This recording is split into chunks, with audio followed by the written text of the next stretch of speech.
आपण पाणी म्हणजे जीवन असं सारखं म्हणतो, पण या जीवनाची व्याप्ती कुठे कुठे आहे? फक्त मनुष्य प्राण्यापुरती मर्यादित आहे का? पर्यावरणात पाणी कुठे कुठे व्यक्त होतं हे जोपर्यंत आपल्याला कळत नाही, त्याची सद्यस्थिती कळत नाही, तोपर्यंत आपल्याला पाणी नेमकं कुठं मुरतं या गोष्टीचा वेध घेता येणार नाही. आणि त्यानंतर त्याचं संवर्धन आणि मग संवर्धनातल्या त्रुटी आणि त्यानंतर जाऊन लोकसहभागातून हे संवर्धन कसं पुढे नेता येईल ही आपल्या आजच्या या दुसऱ्या सत्राची रूपरेषा आहे. मी मान्यवर वक्त्यांचा थोडक्यात उल्लेख करून देतो. अविनाश कुबल हे खरं तर मूळचे वनाधिकारी आहेत. 15 वर्ष त्यांनी वन खात्यात काम केलेलं आहे. युनियन टेरिटरीजमध्ये त्यांनी बरंच काम केलं आणि त्यानंतर लोकसहभागातून निसर्ग संवर्धन हे करण्याकरता ते खास मुंबईमध्ये जे शहरामधलं एकमेव तयार केलेलं वन आहे माहीम महाराष्ट्र निसर्ग उद्यान, त्याचे उपसंचालक म्हणून 2000 सालापासून रुजू आहेत. गेली 15 वर्ष ते तिथे अनेक उपक्रम करत आहेत. त्यातला एक महत्त्वाचा उपक्रम जो आजच्या आपल्या विषयाशी निगडीत आहे तो म्हणजे 37 एकरावरच्या या वनामधल्या सुमारे 18,000 झाडांसाठी जेवढं काही पाणी लागतं त्या संपूर्ण पाण्याचं जलसंवर्धन, त्याचं जोपासना आणि त्याची निगा हे सर्व काम महाराष्ट्र निसर्ग उद्यानाच्या स्वतःच्याच अंतर्गत केलं जातं. त्याकरता महापालिका अथवा अन्य कुठल्याही अन्य प्राधिकरणाचा कसलीही मदत ते घेतली जात नाही. पर्यावरणातली पाण्याची व्याप्ती, त्याचं महत्त्व आणि सद्यस्थिती यावर ते त्यांचे विचार मांडतील. डॉक्टर सचिन वजलवार हे केमिस्ट्रीमध्ये MSc, यांची केमिस्ट्रीमध्ये MSc झालेली आहे. ग्रीन कोऑर्डिनेशन केमिस्ट्री या विषयात त्यांची PhD आहे आणि ते सध्या Rajiv Gandhi college of engineering Chandrapur येथे असिस्टंट प्रोफेसर म्हणून कार्यरत आहेत. त्यांचा मुख्यतः अभ्यासाचा विषय जो आहे तो म्हणजे खाणींचा पाण्यावर होणारा परिणाम आणि त्यामुळे संवर्धनावर होणारा एकंदरीत परिणाम. त्याचबरोबर त्यांनी आजपर्यंत अनेक आंतरराष्ट्रीय ठिकाणी पेपर्सचं वाचन केलेलं आहे. पाणी संवर्धन प्रकल्पांची गरज आणि त्यातील त्रुटी आणि नेमकी गरज कुठे असते, कारण बऱ्याच वेळेला पाणी संवर्धन करायचं म्हणून केलं जातं, पण गरज कितपत आहे आणि कशी आहे याविषयी ते सविस्तर त्यांची मुद्दे मांडतील. तिसरे जे आपले वक्ते आहेत ते डॉक्टर प्रसन्न पाटील. हे खरं तर व्यवसायानं डॉक्टर आहेत. डॉक्टर हेडगेवार रुग्णालय जे आहे औरंगाबादचं, तिथं ते संचालक आहेत. पण 10-15 वर्ष रुग्णालयातलं काम केल्यानंतर पाण्यावरती काम करण्याकरता मुख्यतः सामाजिक उपक्रमांमध्ये काम करताना त्यांना पाण्याचं महत्त्व तितकंच जाणवलं आणि फक्त पर्यावरणावर काम करून चालणार नाही, तर पूर्ण पर्यावरणाचा परीघ हा समाजाच्या दृष्टिकोनातून मांडत लोकसहभागातून कसं पर्यावरण जोपासता येईल आणि जलसंवर्धन करता येईल यावर जालना आणि औरंगाबाद जिल्ह्यातील साधारण 102 खेड्यांमध्ये जलसंवर्धनाचे प्रकल्प त्यांच्या संस्थेमार्फत चालवले जातात. मी अविनाश कुबल, मुंबईमध्ये धारावीतलं निसर्ग उद्यान पाहतो गेली 15 वर्ष. त्याच्या आधी मी वनाधिकारी म्हणून 15 वर्ष काम केलं. त्यामुळे आयुष्यात जवळपास 30 वर्ष याच क्षेत्रात काम करतो आहे आणि काम हे माझे प्रत्यक्षात केलेलं काम आहे. म्हणजे कुठे थिअरेटिकल किंवा असा प्रकार त्यातला फार कमी आहे. प्रॅक्टिकल अनुभव जास्त आहे. पाण्याशी संबंध वनाधिकारी म्हणून असताना आला तो मुळात वन्य प्राण्यांसाठी पाण्याचे नियोजन करणं किंवा पाण्याची काळजी, वन्य प्राण्यांसाठी लागणाऱ्या पाण्याची काळजी घेणं वगैरे अशा प्रकारे. परंतु मुंबईत आल्यानंतर, मुंबईमध्ये ज्यावेळी मी धारावीच्या निसर्ग उद्यानात हजर झालो आणि निसर्ग उद्यानामध्ये, निसर्ग उद्यान कदाचित मुंबईच्या बाहेरच्या लोकांना फारसं माहिती नसेल त्यांच्यासाठी सांगतो की शहरांमध्ये डम्पिंग ग्राउंड नावाचा एक प्रकार असतो. डम्पिंग ग्राउंड म्हणजे असं की आपला कचरा उचलायचा आणि शेजाऱ्याच्या दारात नेऊन टाकायचा, तसा तो प्रकार असतो. शहरातला कचरा उचलून नेऊन तो गावाच्या बाहेर टाकला जातो आणि अशा प्रकारे जे कचऱ्याचा जो ढीग तयार होतो त्याला डम्पिंग ग्राउंड म्हटलं जातं. मुंबईतली डम्पिंग ग्राउंड म्हणजे ही अतिशय मोठी प्रचंड आहेत, म्हणजे काही हेक्टर्स किंवा त्याच्यापेक्षाही मोठा एरिया आहे. तर तशा प्रकारचं एक डम्पिंग ग्राउंड की जिथे 4.5 मीटर खोल पूर्ण कचरा आहे असं हे धारावीचं एक डम्पिंग ग्राउंड होतं आणि त्याच्यावर महाराष्ट्र निसर्ग उद्यानाची निर्मिती करण्यात आलेली आहे. हा त्या काळी झालेला जगातला पहिला उपक्रम होता की जिथे डम्पिंग ग्राउंडचं रिहॅबिलिटेशन ज्याला आपण म्हणतो की डम्पिंग ग्राउंडवर पुन्हा त्या जागेचं पुनर्जीवीकरण वगैरे करता येईल अशा प्रकारचा तो प्रयोग होता. 1994 साली निसर्ग उद्यानाची सुरुवात झाली. मी तिथे 2000 साली आलो. 2000 साली आल्यानंतर मी पाहिलं की म्हणजे पहिल्याच पावसाळ्यात मी पाहिलं की बरीचशी झाडं पडतात. आणि ती झाडं का पडतात तर पावसाळा सुरू झाला आणि जवळपास त्या वर्षीचा मी हिशोब काढला तर जवळपास एक 240 वगैरे झाडं पडली. आता 240 झाडं पडली म्हटल्यानंतर तो एक मोठा प्रश्न आहे की ज्यावेळी माझ्याकडे 37 एकरावर 18,000 झाडं आहेत आणि त्यातली 240 झाडं जर मरत असतील तर तो एक मोठा प्रश्न आहे की एवढी झाडं का मरतात. आणि अभ्यास केला असं लक्षात आलं की झाडांची जी मुळं आहेत हे डम्पिंग ग्राउंडवर जरी कचरा टाकत असलो तरी त्या कचऱ्यामध्ये प्रचंड प्रमाणात प्लास्टिक असतं आणि त्या प्लास्टिकमुळे झाडांची मुळं ही खोलवर जात नाहीत आणि ती जात नसल्यामुळे झाडांना जो लागणारा एक आधार आहे ज्याला आपण मेकॅनिकल सपोर्ट म्हणतो तर तो मिळत नसल्यामुळे ही झाडं पाऊस आपल्याकडे जो ज्याला आपण मान्सून म्हणतो म्हणजे तो मुळात वारा आहे तर त्या वाऱ्याच्या प्रेशरनी ती झाडं पडतात आणि झाडं मरतात. एवढ्या प्रचंड प्रमाणात ज्यावेळी झाडं मरतात तर तो एक मोठा प्रश्न निर्माण होतो. कारण निसर्ग उद्यानाची निर्मिती ही मुलांना शिक्षण देण्यासाठी किंवा लोकांना लोकशिक्षणासाठी आहे. त्यामुळे मुंबईसारख्या दाटीवाटीच्या ठिकाणी निसर्ग उद्यानाची एक वेगळी भूमिका बॉटॅनिकल गार्डन म्हणूनही आहे. आणि त्यावेळी काही दुर्मिळ झाडं वगैरे मेली की मनालाही वाईट वाटतं आणि मुलांचंही त्याच्यामध्ये नुकसान होतं. तर त्यातून ही अभ्यास करायची सुरुवात झाली की एक्झॅक्टली झाडं का मरतात, कशामुळे मरतात, काय होतं आहे. आणि त्याचवेळी लक्षात आलं की निसर्ग उद्यानाला लागणारं पाण्याचं बिल म्हणजे ज्यावेळी मी 2000 साली हजर झालो होतो त्यावेळीचं आमचं वर्षाचं बिल जवळपास 4.5-5 लाख रुपये पाण्याचं होतं. आणि हा प्रश्न पडला की 4.5-5 लाख रुपये आपण निव्वळ पाण्यासाठी फुकट घालवतो आणि ते पाणी की जे महानगरपालिका आपल्याला पुरवते. मुंबईतलं पाणी हे बऱ्यापैकी शुद्ध असतं हे आपल्याला सर्वांना माहिती आहे. आणि एवढं चांगलं पाणी की जे पिण्याच्या लायकीचं किंवा पिण्याच्या तोडीचं पाणी आहे ते आपण झाडांसाठी वापरतो हे योग्य नाही.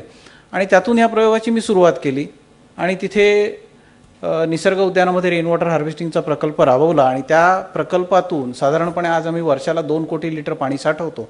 त्या 2 कोटी लिटर पाण्यामुळे निसर्ग उद्यान हे पूर्णपणे पाण्याच्या बाबतीत स्वयंपूर्ण झालं. आज निसर्ग उद्यान महानगरपालिकेकडून पिण्यासाठी फक्त पाणी घेते. त्याच्या व्यतिरिक्त पाणी इरिगेशनसाठी किंवा झाडांना घालण्यासाठी पाणी बाहेरून घेतलं जात नाही. हा पूर्ण अभ्यास करताना असं लक्षात आलं की पाण्याचं नियोजन, पाण्याचं प्लॅनिंग किंवा पाण्यामध्ये लोकसहभाग ह्या सर्व ज्या गोष्टी आहेत ह्या मुंबईसारख्या शहरामध्ये होऊ शकतात आणि त्या आम्ही यशस्वीपणे केल्या. परंतु त्याचवेळी पाण्याबद्दलची लोकांची समज वाढवण्यासाठी आम्ही वेगवेगळे प्रयोग केले. लोकांना वेगवेगळ्या प्रकारचे सेमिनार्स किंवा वर्कशॉप्स किंवा अशा स्वरूपातून लोकांना पाण्याबद्दलची माहिती देण्याची सुरुवात केली. तर त्यातलाच आता कालच्या पेपरमध्ये जर तुम्ही वाचलं असेल तर एक शब्द वापरला रोमांचक अनुभव पाण्याबद्दलचे. आता रोमांचक अनुभव म्हटल्यावर मला पण जरा अंगावर काटाच आला की एक्झॅक्टली म्हणजे रोमांचक अनुभव काय सांगायचे पाण्याबद्दलचे. तर रोमांचक अनुभवाची सुरुवात अशी झाली होती की 2003 साली ज्यावेळी आम्ही पाण्यावरचे सेमिनार घेत होतो त्याचं एक शेवटचं सत्र आम्ही आपल्या संजय गांधी राष्ट्रीय उद्यानामध्ये घेतलं होतं.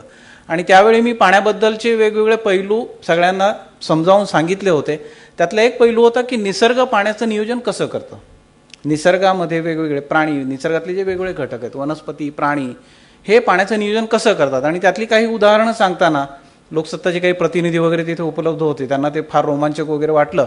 अर्थात ती एक वस्तुस्थिती आहे की निसर्गामध्ये पाण्याचं नियोजन कसं होतं. निसर्गामध्ये पाण्याची एक पूर्ण सिस्टीम आहे. आपण आज आकडेवारी म्हटलं तर मुंबईमध्ये 2300 मिलीमीटर किंवा पुण्यामध्ये 800 मिलीमीटर किंवा साताऱ्यामध्ये 700 मिलीमीटर वगैरे अशी आकडेवारी मांडतो आणि त्याप्रमाणे पाण्याचं नियोजन करतो. परंतु निसर्गाचं एक पाण्याचं स्वतःचं नियोजन करण्याचं काम आहे. आता पाणी म्हणजे काय आहे की पाणी आपल्याला सर्वांना माहिती आहे की H2O हा त्याचा केमिकल फॉर्म्युला आहे. म्हणजे त्याच्यामध्ये 2 अणू हायड्रोजनचा आणि 1 अणू ऑक्सिजनचा.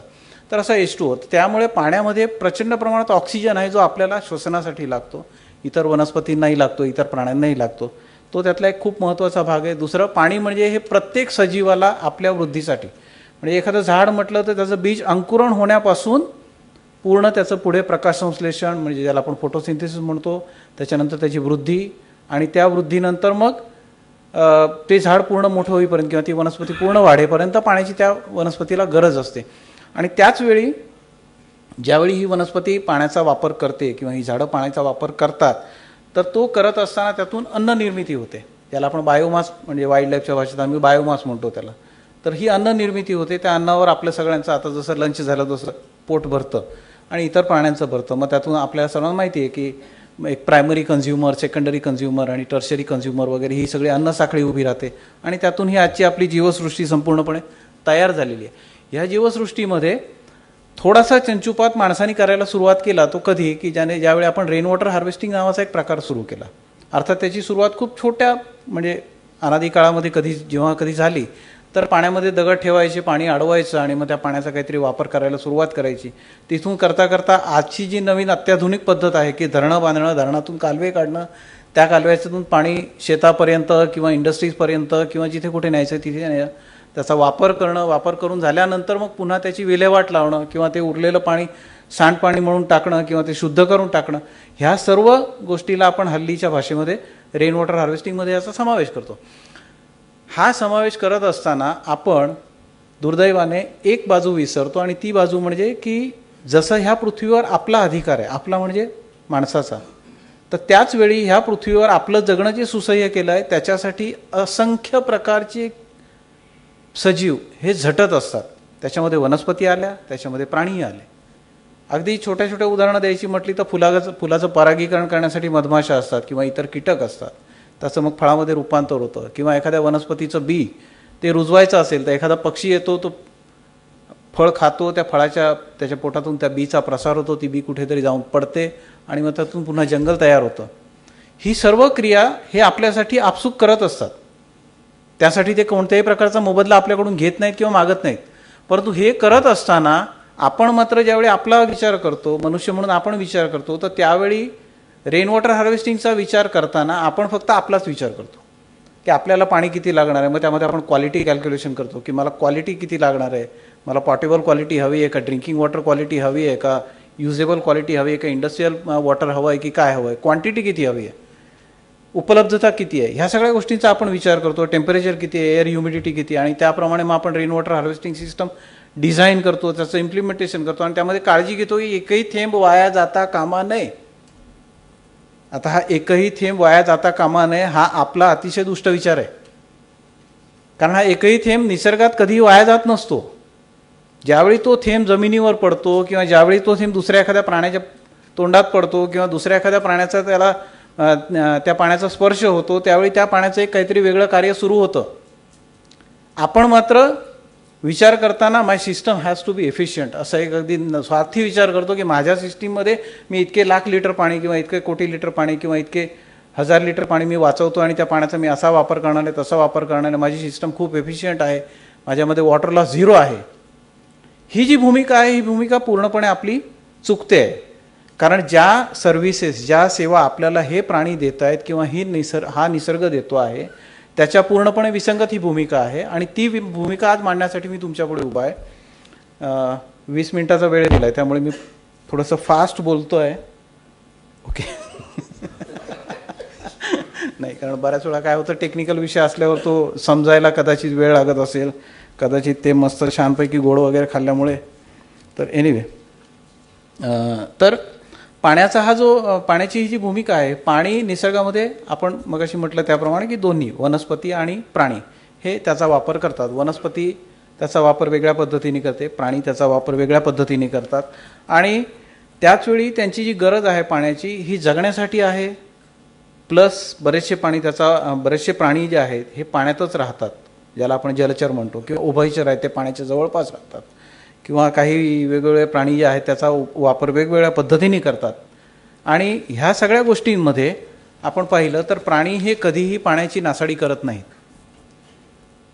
आता हे म्हटल्यानंतर बऱ्याच वेळा कान टवकारले जातील की पाण्याची नासाडी करत नाही कसं, गाय शेण टाकते पाण्यामध्ये, अमुक टाकते वगैरे वगैरे. परंतु निसर्गामध्ये जर तुम्ही पाहिलं असेल तर मनुष्यासारखा वाईट प्राणी कोणी नाही. आपण पाणी साठवतो, साठवून ठेवतो, साठा करतो, ते दुसऱ्याला उपलब्ध करून देत नाही आणि त्याच्यानंतर त्याचा वापर करताना आपण आपली एफिशियन्सी दाखवण्यासाठी त्याचा वापर करतो, पण वापर करताना एक काळजी घेतो की ते दुसऱ्याच्या कोणालाही उपयोगी पडणार नाही. वापरून झाल्यानंतर जे सांडपाणी आपण तयार करतो किंवा तयार होतं अर्थातच, त्यामध्ये आपण छानपैकी साबण लावतो किंवा डिटर्जंट वापरून आपले कपडे धुतो किंवा इतर जे काही, बरोबर, आणि त्यातून जे काही निर्मिती होते, त्यातून जे काही सांडपाणी तयार होतं, हे पाणी दुसऱ्या कोणत्याही प्राण्याच्या वापराच्या योग्य राहत नाही. पिण्याच्या तर नाहीच, परंतु त्यांचे इतरही कार्यकलाप आपण संपूर्णपणे थांबवतो. आणि हे सगळं ज्यावेळी घडतं त्यावेळी अर्थातच त्याच्यामध्ये प्राणी काही येऊन कंप्लेंट करू शकत नाही किंवा प्राणी कधी कंप्लेंट करत नाही. ते बिचारे तिथल्या तिथे मान टाकतात किंवा जे काही होतं ते, आणि त्यांची संख्या रोडावते. आज मी तुमच्यासमोर उभा राहिलो होते ते सांगण्यासाठी की ही जी रोडावणारी संख्या आहे ही आपल्या सर्वांसाठी एक धोक्याचा फार मोठा इशारा आहे. कारण निसर्गातल्या ह्या सर्व सिस्टीम्स ज्या आहेत ह्या सिस्टीम्स हळूहळू बिघडत चालल्यात. या सगळ्या सिस्टीम्स हळूहळू डिस्टर्ब होत चालल्यात आणि त्या बिघडत चाललेल्या सिस्टममुळे जंगलामध्ये रिजनरेशन प्रोसेस बऱ्याच ठिकाणी थांबली आहे. बऱ्याच ठिकाणी तुम्ही पाहिलं असेल बऱ्याचशा प्राण्यांची संख्या कमी झाली आहे. पक्षी तर खूप कमी झाले आहेत, इतर कीटक कमी झाले आहेत. जमिनीला फळद्रूप ठेवण्यासाठी जे मायक्रोब्स आहेत ना त्यांची संख्या खूप कमी झाली आहे. ज्याला आपण म्हणतो की जमिनीचा वरचा एक थर आहे आपला 1 इंचाचा की ज्याच्यामध्ये सगळ्या मायक्रोबियल ॲक्टिव्हिटीज होतात आणि ज्यामध्ये आपलं जे जमीन आहे ती पुन्हा फळद्रूप होते. त्याच्यावर पडलेले जे काही डेट्रिट्यूड्स आहेत, प्लांट वेस्ट आहे किंवा ॲनिमल वेस्ट आहे आणि तो पुन्हा रिसायकल आणि त्यातून जे वेगवेगळे घटक जमिनीला परत मिळतात, ही पूर्ण क्रिया हळूहळू बऱ्याच ठिकाणी बंद पडत चालली आहे. आणि त्याच्यामुळे काय होतं आहे की त्याचा डायरेक्ट परिणाम आपल्या शेतीवर होतो आहे, आपल्या इतर गोष्टींवर होतो आहे, आपल्या स्वतःच्या आरोग्यावर होतो आहे आणि इतर बरंच काही. म्हणजे आता पाण्यात वेस्ट वॉटरचा जर विचार केला तर आज भयानक एक स्टॅटिस्टिक आपल्या समोर येतं की बेडकांची संख्या अतिशय कमी होत चालली आहे. अर्थात त्याला पाण्याच्या प्रदूषणाबरोबरच हायड्रोकार्बनचं प्रदूषणही तितकंच म्हणजे कारणीभूत आहे की जमिनीवर पडलेला एखादा ऑइलचा ठिपका, आपण ज्यावेळी गाडी चालवतो त्यावेळी एखादा पडलेला ऑइलचा थेंब हा ज्यावेळी पाण्यात जातो तर त्यावेळी त्या पाण्यावर त्याचा तवंग पसरतो, दिसायला फार छान दिसतो तो. आम्ही कॅमेरा वगैरे घेऊन त्याचे बऱ्याच वेळा फोटो काढतो. पण तो तवंग पाण्याचा आणि ऑक्सिजनचा, हवेचा आणि पाण्याचा संपर्क पूर्णपणे तोडून टाकतो. बेडकासारख्या बेडकांनी जी अंडी घातलेली असतात किंवा बेडकाची जी पिल्लं पाण्यामध्ये असतात ही इथपासून ते अगदी सगळे पाण्यामधले राहणारे सगळे सूक्ष्मजीव तिथे मरून जातात. ते मेल्यानंतर डासांना खाणार कोण? डासांची अळी खाणार कोण? आज आपण डेंग्यूबद्दल फार मोठी चर्चा ऐकतोय, मलेरियाबद्दल बोलतोय, चिकनगुनियाबद्दल बोलतोय, परंतु ही अगदी साधी छोटी गोष्ट आपण लक्षात घेत नाही आहोत. आणि त्यामुळे पाण्याचं प्रदूषण हा फार मोठा एक प्रश्न आपण जगाच्या पुढे आणून उभा केलेला आहे. त्यामुळे माणसा थोडासा जागृत हो. अर्थात झोपेबद्दल बोलत नाही आहे, परंतु सर्वसाधारणपणे जागृत व्हा आणि याच्याबद्दल काहीतरी आपण विचार करूया. तिसरी सगळ्यात महत्त्वाची गोष्ट म्हणजे की प्राणी आणि मनुष्य ह्या दोघांची जर पाणी वापरण्याची किंवा पाण्याचा वापर करण्याची किंवा पाण्याचा उपभोग घेण्याची जर पद्धत बघितली ना त्याच्यामध्ये काही फरक आपल्याला ठळकपणे जाणवतात. की मनुष्य हा पाण्याचा साठा करतो, प्राणी नॉर्मली पाण्याचा साठा करत नाही नॉर्मली. ओके, मनुष्य पाण्याचा उपयोग करताना तो दुसऱ्याला कसं कमीत कमी मिळेल किंवा दुसऱ्याकडे कसं कमीत कमी जाईल याचा विचार करतो. प्राणी हा असा विचार कधीच करत नाही. पाण्याचा वापर करताना प्राणी नेहमी मर्यादेपुरताच करतो. आपल्यासारखा नाही आहे, शावर चल रहा है, स्नान हो रहा है असा प्राणी कधीही विचार करत नाहीत. पाण्याची नासाडी प्राणी शक्यतो करत नाही. फार क्वचित ठिकाणी असं बघायला मिळतं की पाण्याची नासाडी प्राण्यामुळे झाली असावी, परंतु मनुष्य मात्र ह्या बाबतीत अतिशय निष्ठुर आहे. इंडस्ट्रियल ॲक्टिव्हिटीज म्हणा किंवा शेतामध्ये वापरली जाणारे रासायनिक खतं म्हणा किंवा इतर कोणत्याही गोष्टीचा विचार केला तर सर्वसाधारणपणे असं दिसतं की आपण प्रचंड प्रमाणात पाणी जेवढं वापरतो त्याच्यापेक्षा जास्त कितीतरी पटीने पाण्याची आपण नासाडी करतो. जलस्रोत नष्ट करणं, कोणताही प्राणी आजपर्यंत कोणत्याही जलस्रोताचा नाश करण्याच्या बाबतीत त्याच्यावर कोणताही गुन्हा झालेला नाही आहे. परंतु जर आपण विचार केला तर आपल्याला लक्षात येईल की आपण किती विहिरी बुजवल्या, किती तलाव बुजवले, किती तलाव बुजवून त्याच्यावर इमारती बांधल्या आणि किती ठिकाणी आपण नद्या आटवल्या, सुकवल्या आणि पूर्णपणे पाण्याची वाट लावली. तर हे सर्व जर विचार केलं तर आपली भूमिका जी आहे ती आपल्याला आता ठरवण्याची वेळ आलेली आहे. मला वाटतं हे लोकसत्ताचं प्लॅटफॉर्म जे आहे ते त्या दृष्टीने खूप महत्त्वाचं आहे. हा विचार सगळ्या लोकांपर्यंत जाईल अशी मी अपेक्षा करूनच आज या प्लॅटफॉर्मवर हे विचार मांडतोय. निसर्गामध्ये पाण्याचं नियोजन ज्यावेळी वनस्पती करते किती चपखल प्रकारे करते. आपण जर पाहिलं असेल तर आपण समजा आता कोकणातला विचार केला किंवा महाराष्ट्रातला विचार केला तर बहुसंख्य सर्व वनस्पतींची फलधारणा ही साधारणपणे हिवाळ्याच्या आसपास होते. त्याची बीज निर्मिती जी होते ही साधारणपणे उन्हाळ्यात होते, कारण आपल्याकडे पाऊस हा साधारणपणे जून महिन्यात पडतो. आता गेली 2 वर्ष त्यावेळी पडत नाही आहे, परंतु साधारणपणे आपल्याकडे जूनमध्ये पाऊस पडायला सुरुवात होते आणि मग त्यावेळी बीज अंकुरणाची जी क्रिया आहे, रिजनरेशन ज्याला आपण म्हणतो, हे आपसुकच घडत जातं. त्यानंतर ती वनस्पती वाढत जाते, हळूहळू वाढते, त्याचा कधी काही वर्षानंतर मोठा वृक्ष होतो. वृक्ष झाल्यानंतर आपल्याकडे 2 प्रकारचे वृक्ष आपल्याला दिसतात सर्वसाधारणपणे, की एक ज्याला आपण एव्हरग्रीन म्हणतो, सदाहरित, आणि दुसरा आहे डेसिड्युअस, की ज्या पानगळ म्हणतो. पानगळीचा वृक्ष एका ठराविक लेवलपर्यंत पाणी राहिलं की त्याची पानं असतात आणि मग ती पानं आपोआप गळायला सुरुवात होते. ती पानं ज्यावेळी गळतात तर ती गळण्यामागची क्रिया काय आहे? पानगळ ही साधी घटना आपल्याला वाटते, परंतु एका जर झाडाचा आपण एक मॅनेजमेंट म्हणून जर विचार केला ना, की जशी एखादी बँक असते किंवा जशी एखादी ऑर्गनायझेशन असते किंवा जशी एखादी संस्था असते, तिथे प्रत्येक गोष्टीचा निर्णय घेतला जातो, की आज हे घडलं तर त्याच्यावर निर्णय काय, उद्या ते घडलं त्याच्यावर निर्णय काय. झाडाचं मॅनेजमेंट हे आपल्यापेक्षा 100%, मी म्हणेन 1000% चांगलं आहे. झाडाला ज्यावेळी जाणीव होते की खालून पाण्याचा स्रोत कमी झाला आहे, झाड ताबडतोब निर्णय घेतं की आता पानगळ करायची. पानगळ करण्याच्या आधी प्रत्येक पानात जो काही रस असेल तो ओढून घेतला जातो आणि तो झाडाच्या खोडामध्ये साठवला जातो आणि नंतर ते पान सुकं कोरडं होऊन ते गळून पडतं. त्यावेळी त्याच्यामध्ये झाडाचा लॉस अजिबात नसतो. गळून पडलेलं पान हे झाडाच्या बुंध्याशी पडतं.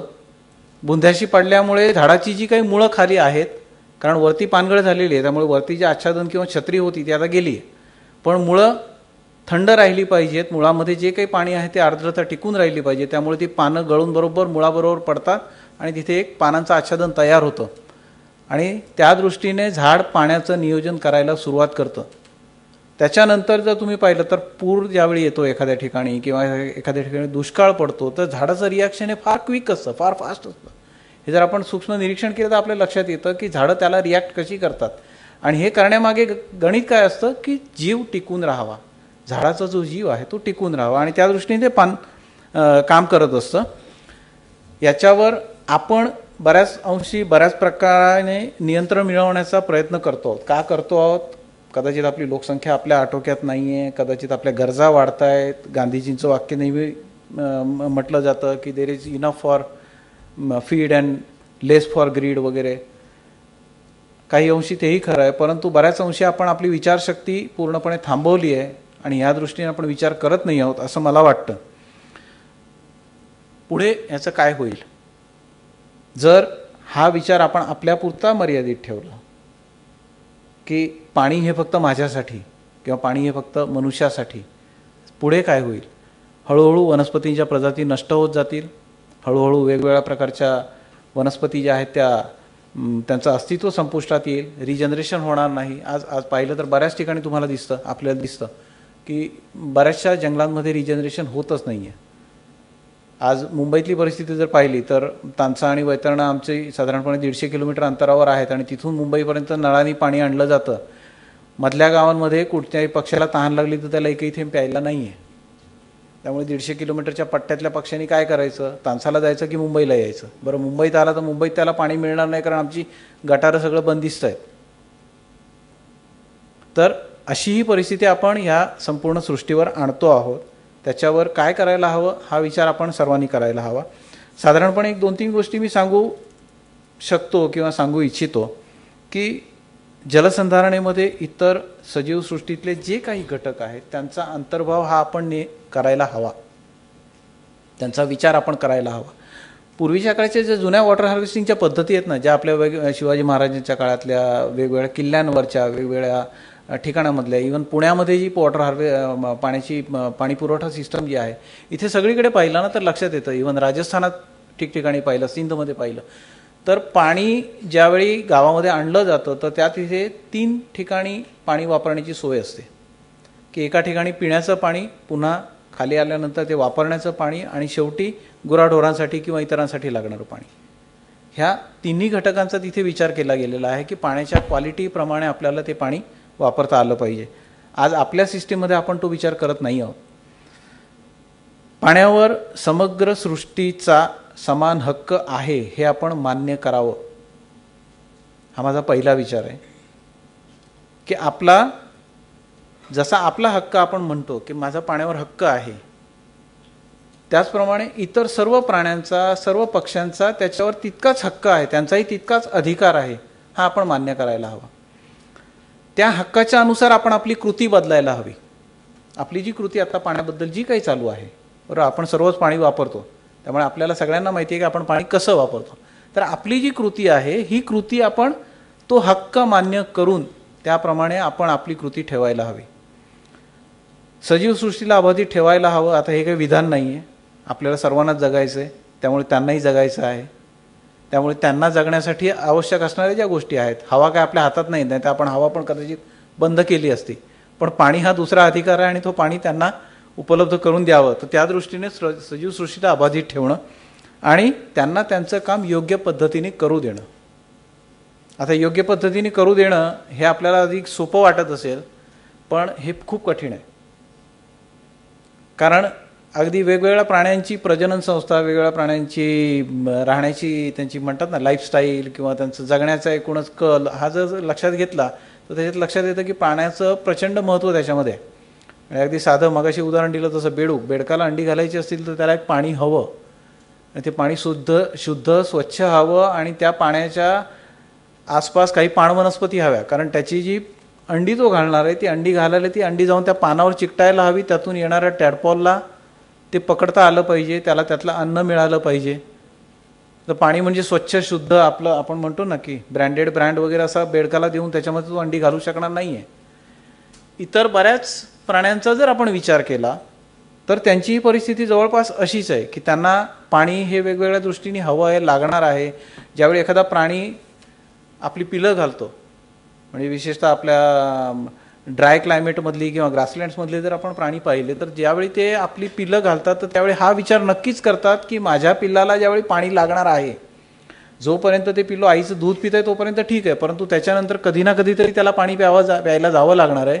तर त्यावेळी ते जे काही पिल्लं घालण्याच्या आधी जे काही घरटं किंवा जे काही बीड तयार केलं जातं किंवा जिथे कुठे पिल्लं घातली जातात, तर हा विचार निश्चितच केला जातो की नंतर पिल्लं पाण्यापर्यंत जाऊन परत इथे येऊ शकतील का, आणि त्याच दृष्टीने ही पिल्लं घातली जातात. त्यामुळे निसर्गामध्ये पाण्याचं अंडरस्टँडिंग, पाण्याचं एकूणच काय म्हणू आपण त्याला की अवेअरनेस म्हणा किंवा समज म्हणा ही खूप स्ट्रॉंग आहे. आपली दुर्दैवाने खूप संकुचित आहे. आपण वेगळ्या पद्धतीने विचार करतोय की तिकडे पडतोय ना तिकडे साठवा, इकडे घेऊन या, इकडे वापरा, पॅक करा, ट्रकमध्ये भरा, बाटलीत भरा, घेऊन या, वापरा. पण हे फारसं चालणार नाही आहे, विशेषतः आपल्या संस्कृतीमध्ये. कारण आपल्या भारतीय संस्कृतीमध्ये आपण सगळ्या गोष्टी विकत घेण्यामध्ये मानत नाही. इनफॅक्ट बऱ्याचशा गोष्टी आपल्याला फुकटच हव्या असतात. परंतु त्याच्याही पुढे जाऊन ह्या गोष्टी इतरांना उपलब्ध करून देणं हा एक आपला संस्कार आहे, ही आपली संस्कृती आहे. आणि ती संस्कृतीमध्ये रेन वॉटर हार्वेस्टिंग ही संकल्पना जरी आपण एक टेक्निकल म्हणून मान्य करत असलो तरी त्यातला एक काही वेगळा विचार हा इथे मी आपल्यासमोर आज मांडलेला आहे. 20 मिनटं झाली का? तर मी आवर्त घेतो. Thank you very much. कारण माझ्यापेक्षा चांगले वक्ते इथे आलेले आहेत आणि ते लांबून आलेत. मी मुंबईतला आहे त्यामुळे तसं मला काही हे नाही. Okay, thank you very much. धन्यवाद. लोकसत्ताचे सर्व सहकारी, इथं उपस्थित सर्व पत्रकार बंधू आणि भगिनींनो, सर्व पर्यावरण स्नेही सर्वांना माझा सहर्ष अभिवादन आणि वन्यजीव सप्ताहाच्या सर्वांना शुभेच्छा. नेमकं वन्यजीव सप्ताहामध्ये एका वृत्तपत्राने एवढा धाडसी कार्यक्रम हाती घ्यावा ही खरोखरच कौतुकास्पद बाब आहे. मी धाडसी याच्यासाठी म्हणेन की जे लोक पर्यावरणामध्ये अगदी शेवटच्या टोकाला निर्मनुष्य ठिकाणी काम करतात त्यांना लक्षात येतं की पर्यावरणाच्या क्षेत्रात काम करणाऱ्याला मागे किती पाठबळ आहे. आम्ही अगदी सुरुवातीला जेव्हा या सगळ्या कामात पडलो, म्हणजे ते पाणी असेल, जंगल असेल, ट्रायबल्स असतील, तेव्हा आम्हाला याची कल्पना नव्हती. आम्ही कुठल्या तरी जिद्दीने कोणावर तरी अन्याय होतोय म्हणून त्याच्यामध्ये त्यावेळेस स्पॉन्टॅनिटीने पडलो. पण नंतर त्याचे बारकावे जेव्हा लक्षात आले तेव्हा या लढाया काही सोपी नाही हे जाणवायला लागलं. म्हणजे जसं चंद्रपूरकडे जंगलांना कोळसा खाणींनी आपल्या आवाक्यात घेणे हा प्रकार आहे, तसं इतर काही उद्योगांनीही त्या कोळसा खाणींसोबत पूरक उद्योगांनीही जंगलाला आपल्या आवाक्यात घेणं असा प्रकार आहे. आणि त्याच्यामध्ये नद्या आल्या म्हणण्यापेक्षा नद्या गेल्या, संपल्या. आणि जेव्हा हा कार्यक्रम आणि या कार्यक्रमाला बोलवलं, नेमकं पाणी मुरतंय कुठं या विषयावर बोलायला इथं बोलवलं तर कधी काळी संस्कृती इतकी चांगली असेल की आपल्या भाषेत अशा म्हणी तयार झाल्या की पाणी कुठं मुरतं आहे. आज काही काळानंतर पाणी मुरत नाही याची शोकांतिका होईल आणि कदाचित तेव्हा पाण्यामुळे संस्कृती पण बदलेल. गंगेत घोडे नहाले वगैरे हे सगळे शब्द कालबाह्य होतील, कारण की तेवढे म्हणजे घोड्यांनी उडी मारून नहायला पाणी उरणार की नाही ही परिस्थिती जी आहे ती आपल्या म्हणजे एकूणच आपलं पाणी जे आहे ते आपल्या संस्कृतीशी निगडीत आहे आणि ते पाणी जितकं आहे तेवढीच आपली संस्कृती राहील. आणि या पाण्याचे दोन पैलू आहेत. एक आहे शब्दशः पाणी कुठं मुरतं आहे, म्हणजे नक्की कुठंतरी चूक होते आहे. मी सुरुवात तिथून करतो की नक्की कुठं चूक होते आहे आणि पाणी कुठं मुरत नाही आहे जिथं मुरायला पाहिजे तिथे येऊन आपण थांबूया. पाणी जिथं मुरत नाही आहे त्याच्यातले सगळ्यात मोठे प्रकल्प जे आहेत ते अर्बन लोकॅलिटीच्या शहरी भागापेक्षा लांब होतात आणि ते होतात जंगलाच्या ठिकाणी, ते होतात ग्रामीण भागात आणि ते होतात नद्यांच्या संगमावर कुठंतरी जिथं इंटरलिंकिंग रिव्हर देशातल्या नद्या जोडण्याचे जे प्रकल्प आहेत. मी नद्या जोडण्याच्या प्रकल्पावर जाणार नाही कारण तो वेगळा विस्तृत विषय आहे, पण त्याचा एक छोटासा भाग म्हणजे नदी जोडणी नाही, एका बंधाऱ्याच्या कथेने मी सुरुवात करतो. चंद्रपूरच्या टोकावर, चंद्रपूर आणि गडचिरोलीच्या अगदी बॉर्डरवर महाराष्ट्राच्या एकदम ईस्टर्न मोस्ट पूर्वेकडील टोकावर वर्धा आणि वैनगंगा नदीचा संगम आहे आणि तो संगम प्राणहिता नदी बनवतो, जी समोर 103 किलोमीटर वाहते, मग गोदावरीत जाते आणि समोर ती नदी पुढे आपला प्रवास करते. त्या प्राणहिता नदीवर एक बंधारा बांधण्याचं सरकारने ठरवलं, एक बॅरेज बांधायचा आणि तो बॅरेज जो आहे तो प्राणहिता नदी अशी जाते, बॅरेज बांधायचा आणि ते पाणी इकडे वळवायचं. इकडे हैदराबाद आहे, सिकंदराबाद आहे आणि त्याच्या समोर एक चेवेल्ला नावाचं ठिकाण आहे. हा मधला प्रवास पूर्ण करत ते पाणी जे आहे ते चेवेल्लाला जाणार आणि समोर तिकडच्या नदीला भेटून समुद्राला जाणार. म्हणजे टेक्निकली बघितलं तर हा बंधारासुद्धा 2 नद्या जोडणारा प्रकल्प आहे. मध्ये 3 मोठमोठे वॉटर रिझर्वायर जोडून मग तो एका नदीला जोडणार आहे. असा हा प्रकल्प सरकारच्या लेखी कागदावर उतरला आणि कागदावर उतरल्यानंतर सरकारने त्याच्यावर काम सुरू केलं. या प्रकल्पामध्ये 1060 किलोमीटरचे बंधारे बांधण्यात येणार होते आणि त्याच्यातला सगळ्यात मोठा जो कॅनल आहे त्याची लांबी 210 ते 215 किलोमीटर आहे आणि तो प्रकल्प महाराष्ट्राच्या टोकावर आहे. तेव्हा महाराष्ट्रावर त्याचा काय परिणाम होणार ह्याची कुठेही चर्चा नव्हती आणि आम्हाला गावकऱ्यांकडनं कळलं जेव्हा आम्ही चपराळाच्या अभयारण्यामध्ये, चपराळा एक वेट डेसिडियस प्रकारातलं जंगल असल्यामुळे तिथल्या रेप्टाईल्सचा अभ्यासाचा एक प्रकल्प आम्ही घेतला होता. आम्ही तिथं गेलो तेव्हा आम्हाला ती कुजबूज लक्षात आली. ते लोक म्हणायचे की तुम्ही या कामासाठी येता तर आमचा हा एवढा मोठा प्रश्न आहे की आमचं काही ना काहीतरी नुकसान होणार आहे, तुम्ही बघा. म्हणून आम्ही जवळजवळ 2.5 वर्षापूर्वी दिवाळीच्याच काळामध्ये तो प्रकल्प हाती घेतला, एक पूर्ण अभ्यास प्रकल्प की नक्की काय होणार आहे. चपराळा अभयारण्य होतं त्या बॅरेजनी पूर्णपणे पाण्यात जाणार होतं. त्याच्यावर सर्व पत्रव्यवहार केले आणि महाराष्ट्रात त्यावेळेस आम्ही याच्या आधी लोहाराच्या जंगलामध्ये जो काही आकांततांडव केला होता त्याच्यामुळे आमच्या इकडच्या प्रशासनाला आणि वनविभागाला हे माहिती होतं की जंगल जाणार म्हटलं की हे लोक जीवाचं रान करणार आणि त्याच्यामुळे त्यांनी तसं कळवलं की जंगल हे लोक जाऊ देणार नाही, खूप वादंग होईल, तर जंगलाचा काही भाग बुडीत क्षेत्र कमी करायसाठी त्याला समोर करू. त्यांनी त्याला वरती केलं, थिरॉटिकली खालच्या प्रवाहातून त्याला वरती आणलं म्हणजे बाजूचं जंगल जाणार नाही. मग वरती आणल्यानंतरची काय परिस्थिती होती तर तिथं गेल्यानंतर तुंबडीहेटी नावाचं गाव होतं, जिथून शिफ्ट करून ते शिवनीला आणलं. आम्ही शिवनीला गेलो. 2.5 किलोमीटर लांबचं पात्र आहे आणि शिवनी गावापासून ते पात्र अर्धा किलोमीटर दूर आहे. तिथं गेल्यानंतर कुठंही असं दिसत नव्हतं की इथं काही प्रकल्प होणार आहे. आमची 4 व्हीलर आम्ही ब्रिजवरनं दुसरीकडे पाठवली आणि स्वतः होडीनी 2.5 किलोमीटरचा प्रवास पार करत तिकडच्या खेड्यात गेलो. तिथं गेल्यानंतर तेलुगू भाषेत एक फलक लावलेला होता आणि एक पुतळा होता. डॉक्टर बाबासाहेब आंबेडकर प्राणहिता चेवेल्ला सृजल श्रवंती प्रकल्प अशा प्रकल्पाचं तिथं फलक होता. आम्ही तो इंग्रजीतला वाचला. तेलुगूतली खात्री करायसाठी एका दुभाषकाला बोलवलं ज्याला मराठी तेलुगू कळत होतं. त्याने सांगितलं. तिथून आमचा प्रवास सुरू झाला. आम्ही तो प्रवास पुढे करत 8 किलोमीटर दूर अंतरावर गेलो. आम्हाला प्राणहिता नदीची ॲन्युअल व्हॉल्युमेट्रिक कॅपॅसिटी जी आहे, एव्हरेज व्हॉल्युमेट्रिक कॅपॅसिटी, तेवढ्याच कॅपॅसिटीचा एक कॅनल दिसला. 12 मीटर बाय 9.5 मीटर, 12 मीटर रुंदी, 9.5 मीटर खालचा टॅपरिंग एंड, असा तो कॅनल होता ज्याच्यामध्ये ती नदी तिचं एव्हरेज व्हॉल्युमेट्रिक कॅपॅसिटी जर मोजली तर ती पूर्णच्या पूर्ण नदी तिथं जाणार होती. बंधारा 152 मीटर फ्रॉम सी लेवल आहे आणि तिथं पाणी अडवल्यानंतर ते सर्वच्या सर्व पाणी तिथं जाणार. ते कॅनल समोर पूर्ण त्याचं फुल फ्लेजनी कामात चालू होतं.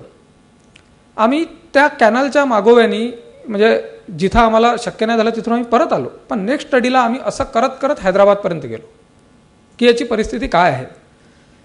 तेलंगणा, म्हणजे त्यावेळेस तेलंगणा व्हायचा होता, आंध्र प्रदेशने इतका महत्त्वाकांक्षी प्रकल्प हाती घेतला जो इंटरस्टेट प्रोजेक्ट होता आणि प्रत्येक डॉक्युमेंटच्या पहिल्या इंट्रोडक्शनमध्ये तुम्हाला ते पाहायला मिळेल की ही आंध्र प्रदेशची जीवनवाहिनी राहणार आहे आणि हा प्रकल्प राष्ट्रीय महत्त्वाकांक्षीचा प्रकल्प आहे. तो देशातला सध्याचा सर्वात मोठा उपसा सिंचन प्रकल्प आहे जो 2 इंटरलिंकिंग रिव्हर जे आहेत, 2 नदी जोडणी प्रकल्प, अशा 2-4 प्रकल्पांना मागे टाकेल इतकं त्याचं टोटल व्हॉल्युमेट्रिक एस्टिमेशन आहे. एवढा मोठा प्रकल्प हाती घेतल्यानंतर तो प्रकल्प 8 किलोमीटरवर आणून थांबवला कसा, तर 7,000 करोड रुपयाचे कॅनल ऑलरेडी बांधून चुकले होते ते लोक आणि त्याचा एन्व्हायरमेंटल क्लिअरन्स नाही, फॉरेस्ट क्लिअरन्स नाही. जनसुनावणी कुठं झाली तर तेलुगू एका पत्रिकेमध्ये छोटीशी एक जनसुनावणी होती जी फक्त कॅनलसाठी होती की तुमची ही जमीन घ्यायची आहे, बदल्यात तुम्हाला सिंचन मिळेल, आणि त्याच्यामुळे तिथं जनसुनावणी झाली.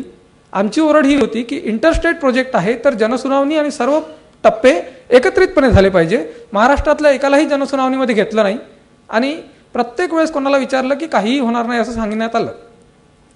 आम्ही जेव्हा कलेक्टरकडे आलो तेव्हा कलेक्टरनी सांगितलं की तुम्हाला हे डॉक्युमेंट कोणी दिलं जे तुम्ही घेऊन आले. म्हटलं का बरं, म्हणे मला या डॉक्युमेंटची कॉपी द्या. दॅट टाईम वाघमारे तिथं कलेक्टर होते. म्हटलं साहेब, मागे 43 जणांना CC2 लिहिलेलं आहे, त्याच्यामध्ये district collector Gadchiroli, district collector Chandrapur आहेत आणि ही कॉपी तुमच्या ऑफिसला 1.5 वर्षापूर्वी आलेली आहे. म्हटलं असं आहे. या सगळ्या प्रकारामध्ये 70,000 करोड रुपयाचा प्रोजेक्ट आहे आणि त्या प्रोजेक्टमध्ये BCR जी आहे, बेनिफिट कॉस्ट रेशो, तो त्यांनी 1.5 सांगितला. म्हणजे 1.5 पट आपण त्याच्यातून पैसे कमवू. ते पैसे इनडायरेक्ट असतील, शेती, सिंचन वगैरे. आणि कॅगनी 2012मध्ये त्याच्यावर बोट ठेवलं की तुमचा BCR फक्त 0.97 आहे, तुम्ही खर्च जास्त करत आहात आणि त्याच्यातून पैसे निघणार नाही आहेत तेवढे. म्हणजे पैसे म्हणजे डायरेक्ट पैसे नाही, जेवढे तुम्ही बेनिफिटला पैशात रूपांतर करतात ते सुद्धा होणार नाही आहे. कारण तुम्ही सांगता हा 190 TMC पाणी तिथं थांबेल, 160 TMC पाणी हे आंध्र प्रदेशने घ्यायचं होतं. आम्ही जेव्हा हैदराबादला त्यांच्या चीफ इंजिनियरसोबत बोललो तेव्हा त्यांनी म्हटलं की 25 से 30 TMC पानी आपको मिल रहा है, आप उसको देखिए ना, आपको भी पाणी मिल रहा है.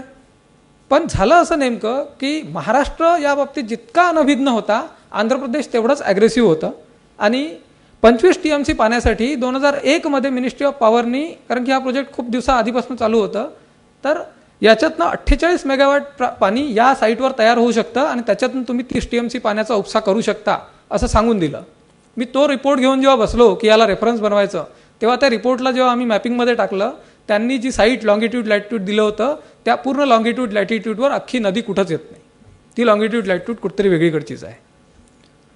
या सगळ्या प्रकारामध्ये सगळ्यात पहिल्यांदा पर्यावरणवाद्यांना डावलण्यात येतं अशा सर्व प्रकल्पात आणि गावकऱ्यांना सोबत घेण्यात येतं की पर्यावरणवादी जंगलाच्या नावावर प्रकल्प थांबवत आहेत, पण आम्ही उपसा सिंचन करून तुमची जमीन जी आहे ती सुजलाम सुफलाम करू, तेव्हा तुम्ही आपल्यासोबत या. म्हणजे ग्रामपंचायत वगैरे स्थानिक सगळ्या स्वराज्य संस्था ज्या आहेत त्या त्यांच्यासोबत येतात, कारण की त्यांना वाटतं आमचा विकास होणार आहे आणि हे लोक मूर्ख आहेत, कुठलं तरी जंगल वगैरे घेऊन बसले. त्याच्यामुळे पहिल्यांदा पद्धतशीरपणे पूर्ण पर्यावरणवादी बाजूला झाले की त्याच्यानंतर उरतं कोण, तर उरलेले स्टेक होल्डर म्हणजे सरकारी अधिकारी, शासन, आणि त्याच्यानंतर त्याच्यामध्ये सगळ्यात महत्त्वाचा स्टेक होल्डर उरतो जो कॅनल बांधणारा व्यावसायिक आहे तो. एका प्रकल्पामध्ये 4 ते 5 गोष्टी सांगण्यात येतात ऑब्जेक्टिव्ज. येणारा पूर जो आहे तो कमी होईल, हे पहिलं ऑब्जेक्टिव्ह. दुसरं ऑब्जेक्टिव्ह, अर्बन वॉटर सप्लाय, दूरच्या 250-300 किलोमीटरच्या एखाद्या मोठ्या महानगराला पाणी पुरवण्यात येणार आहे, urban water supply. Rural water supply. त्याच्यानंतर चौथं असतं फार्मलँड इरिगेशन. हे ऑब्जेक्टिव्ह जे पूर्ण करण्याचं सांगतात त्याच्यापैकी सगळ्यात पहिलं काम जर कोणाचं सुरू होत असेल तर ते सुरू होतं कॅनल बांधणाऱ्याचं. त्यावेळेस ज्याची सत्ता असते त्या माणसाच्या कंत्राटदाराला कॅनल बांधण्याचं काम दिलं म्हणजे पूर्ण प्रोजेक्टच्या 90% कामाचा खर्च जो आहे तो वितरित होऊन गेला. त्याच्यानंतर येणाऱ्या सरकारांसोबत लोक भांडत बसतील आणि त्याच्यात जे बदल व्हायचे ते होतील. मी इतके पत्र लिहिल्यानंतर सगळ्यात शेवटचं पत्र 2 महिन्यापूर्वी मुख्यमंत्र्यांना लिहिलं आणि त्याच्यामध्ये पहिल्या पॅराग्राफमध्ये प्रोजेक्ट काय आहे हे सांगून दुसऱ्या पॅराग्राफमध्ये कोणाचं हित अपेक्षित आहे एवढं लिहिलं. मुख्यमंत्र्यांनी फाईल मागवली आणि सांगितलं 152 मीटरपेक्षा कमी उंची या प्रकल्पाची होऊ शकते का आणि बुडीत क्षेत्र कमी होऊ शकतं का हे बघा, कारण की समोरचा माणूस म्हणतोय 2450 हेक्टर जागा जाते, 85% जागा महाराष्ट्राची आहे, त्याच्यापैकी 980 हेक्टर चेवेल्ला आणि प्राणिहिता सँक्च्युरीचं जंगल आहे. आमच्यासाठी ते जंगल याच्यासाठी महत्त्वाचं आहे की फॅशन म्हणून नाही, आमचं ड्राय डेसिड्युअस फॉरेस्ट आहे. आमच्या जिल्ह्याच्या टोकावर ते एकमेव वेट डेसिड्युअस फॉरेस्ट आहे ज्याच्यामध्ये कित्येक वनौषधी आहेत, कित्येक वेगळ्या प्रकारचे रेप्टाईल्स आहेत आणि ताडोबाच्या त्या जंगलाची बायोडायव्हर्सिटी पूर्ण वेगळी आहे. त्याच्यामुळे ते जंगल नष्ट होणार ही भीती आम्हाला कायम होती. जसं आत्ता साहेबांनी म्हटलं की एका रिसोर्सवर अधिकार कोणाचा? माणसाचा अधिकार आहे. तर तो कसा आहे टेक्निकली की माझ्यासमोरून एखादं पाणी जात आहे आणि मी त्याचा वापर करत नाही आहे आणि समोरच्याने वापर केला तर मी ओरडू शकत नाही. सर्वच्या सर्व वॉटर ट्रिब्युनल्स हे सांगतात, इंटरनॅशनल वॉटर ट्रिब्युनलही हेच सांगतं, तुमच्यासमोरून जात असलेल्या पाण्यावर तुमचा वापर किती होता, डिपेंडन्सी किती होती हे पहिले प्रूव्ह करून दाखवा.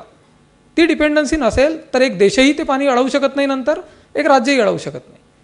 पण समोर जाताना पूर्णच्या पूर्ण जंगल आहे ज्याच्यातून ती नदी जाते, त्या जंगलावर 4000 मासेमार आहेत ज्यांची सिरोंचा आणि अहेरी या 2 जिल्ह्यातले 2 तालुक्यातले पूर्ण मासेमार त्या जंगलावर त्या नदीवर डिपेंडंट आहेत.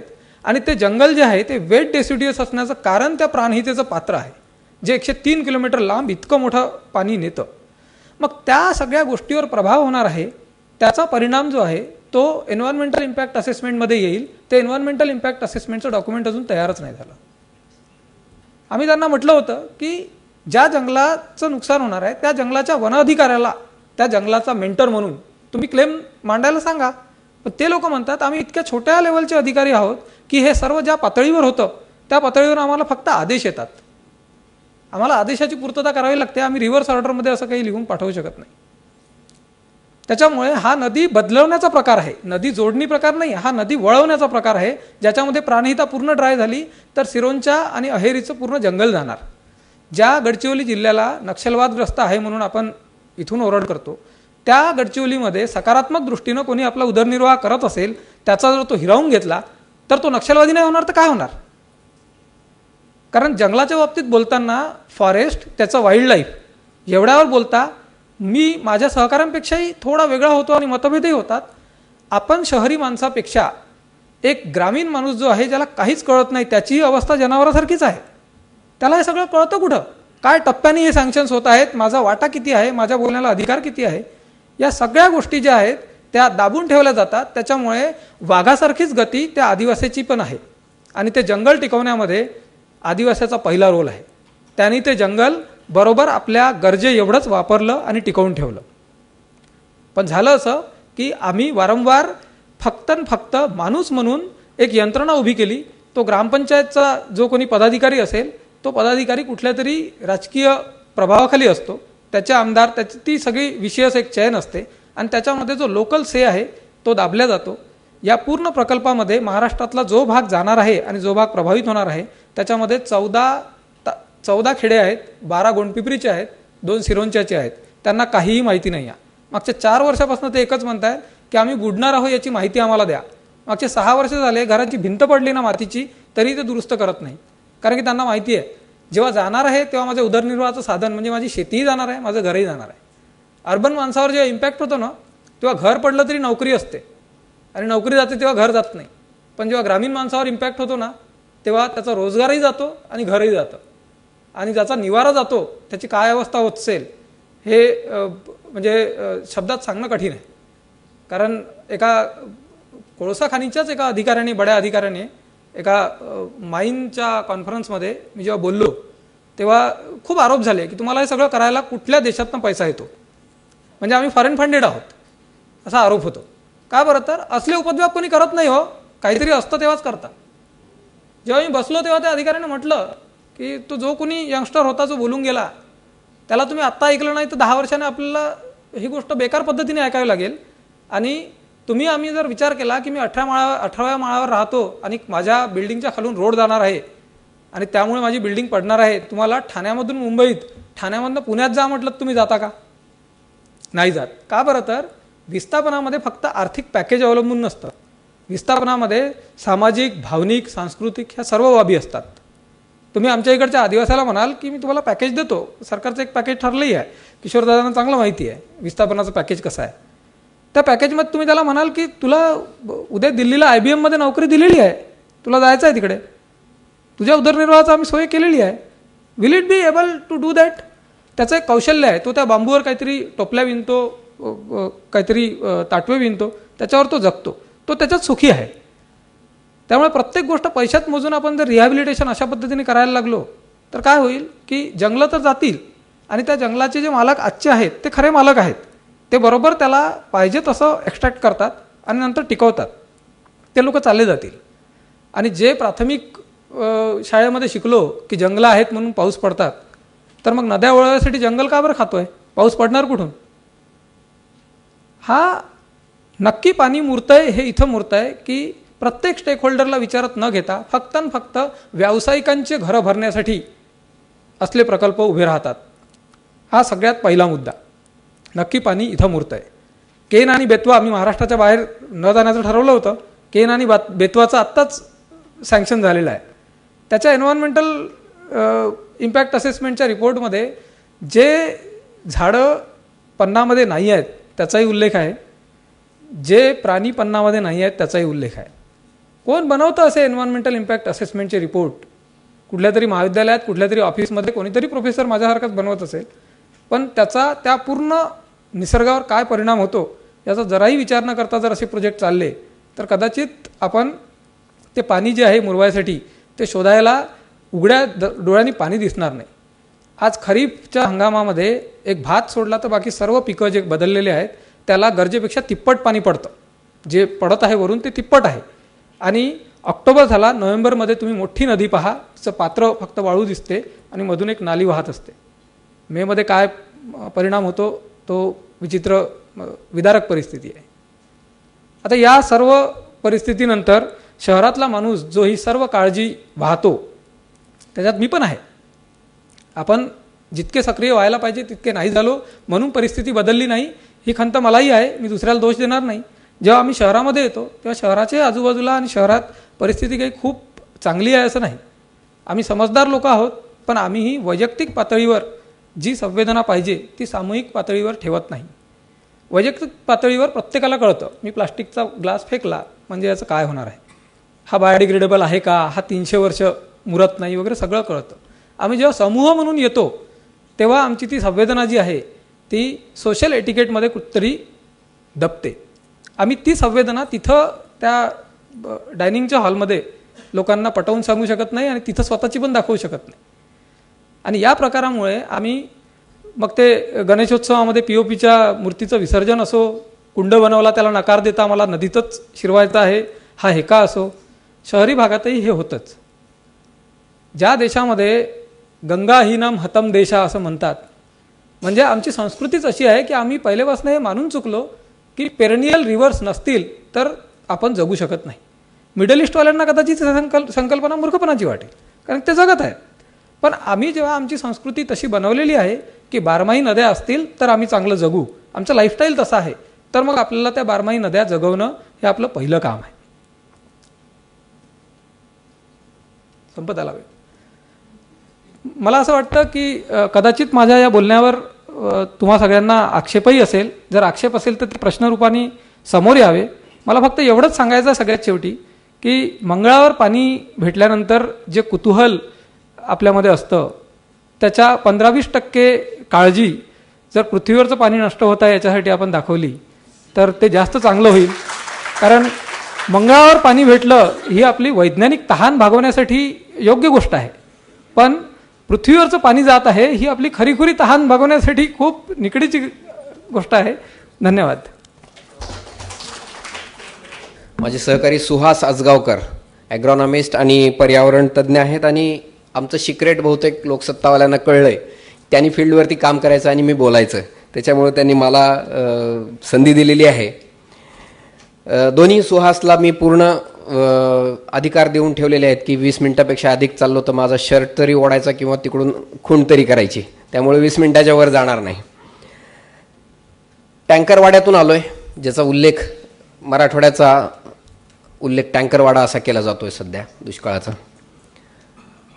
जिथं अत्यंत निकड भासते त्या सगळ्या भागामध्ये काही काम करण्याचा अनुभव गाठीशी आहे आणि ह्या काम करण्यामधून काही गोष्टी अनुभवायला मिळाल्या, काही शिकायला मिळाल्या, तेवढ्या फक्त आपल्याबरोबर शेअर करायचा एवढाच उद्देश आहे. यातलं शास्त्र म्हणून ज्या गोष्टी आहेत त्या आपल्यापैकी अनेकांना, बहुतेक सगळ्यांना माहिती आहेत. त्याच्यातलं संशोधन देखील आत्ता खूप चांगल्या पद्धतीने मांडलेलं आहे. परंतु या सगळ्यांच्यामधलं लोकांच्या बरोबर काम करणं ते आम्ही का करतो आणि त्याच्यातनं काय काय उपलब्ध झालेलं आहे आणि आपलं लर्निंग काय आहे, एवढ्यापुरतीच माझी मांडणी असणार आहे.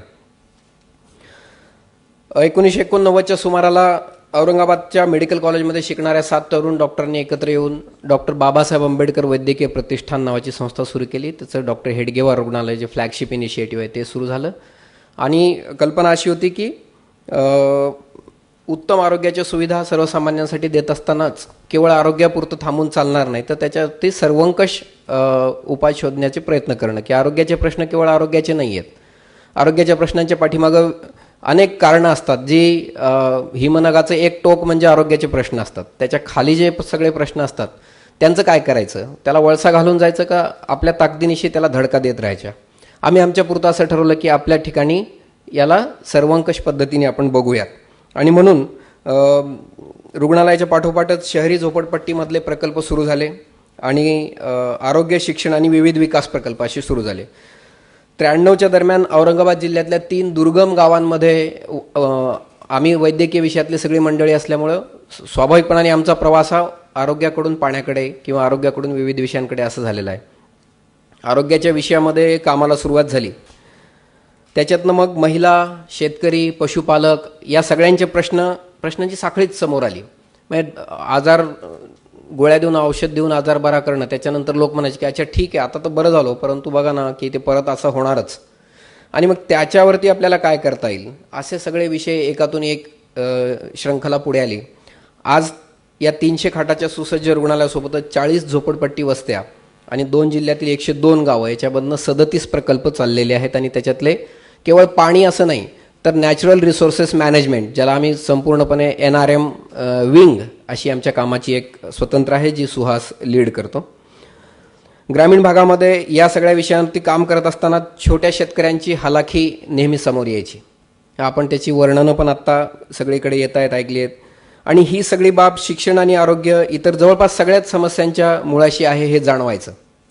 पण खरं काम जे आहे आमचं या विषयातलं ते 2007च्या सुमारास सुहास आमच्या टीमला जॉईन झाल्यानंतर, तोपर्यंत आम्ही असे फुटकळ प्रयत्न या विषयामध्ये करायचो. आरोग्याचं काम करताना बाकीचं जे काय करायचं ते तेवढं करायचो, पण याला जी शास्त्रीय मांडणी याची आणि या सगळ्या कामांची नीट रचना ही 2007पासून करायला सुरुवात झाली.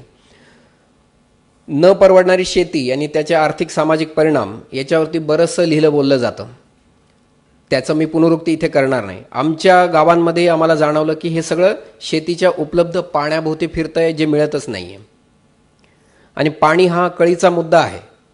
त्याच्यामुळे पाण्यासोबतच जे अन्य ओपनिंग ज्याला म्हणतोय की हे ज्ञान झालं, समोर आलं, जे आपल्यापैकी अनेकांना हे माहिती आहे, तर आम्ही त्याचं थोडक्यात एक सूत्र बनवलं की 5 जचा आपण नीट व्यवस्थापन ही सूत्री करायची.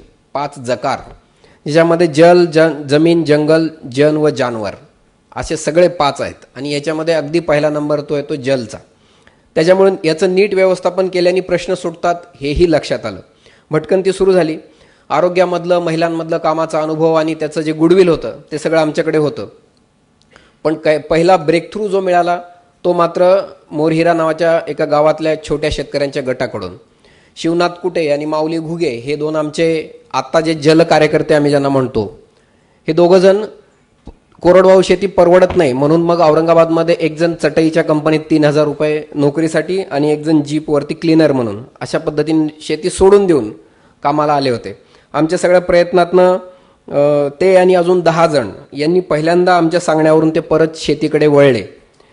साधं ठिबक घ्यायचं होतं.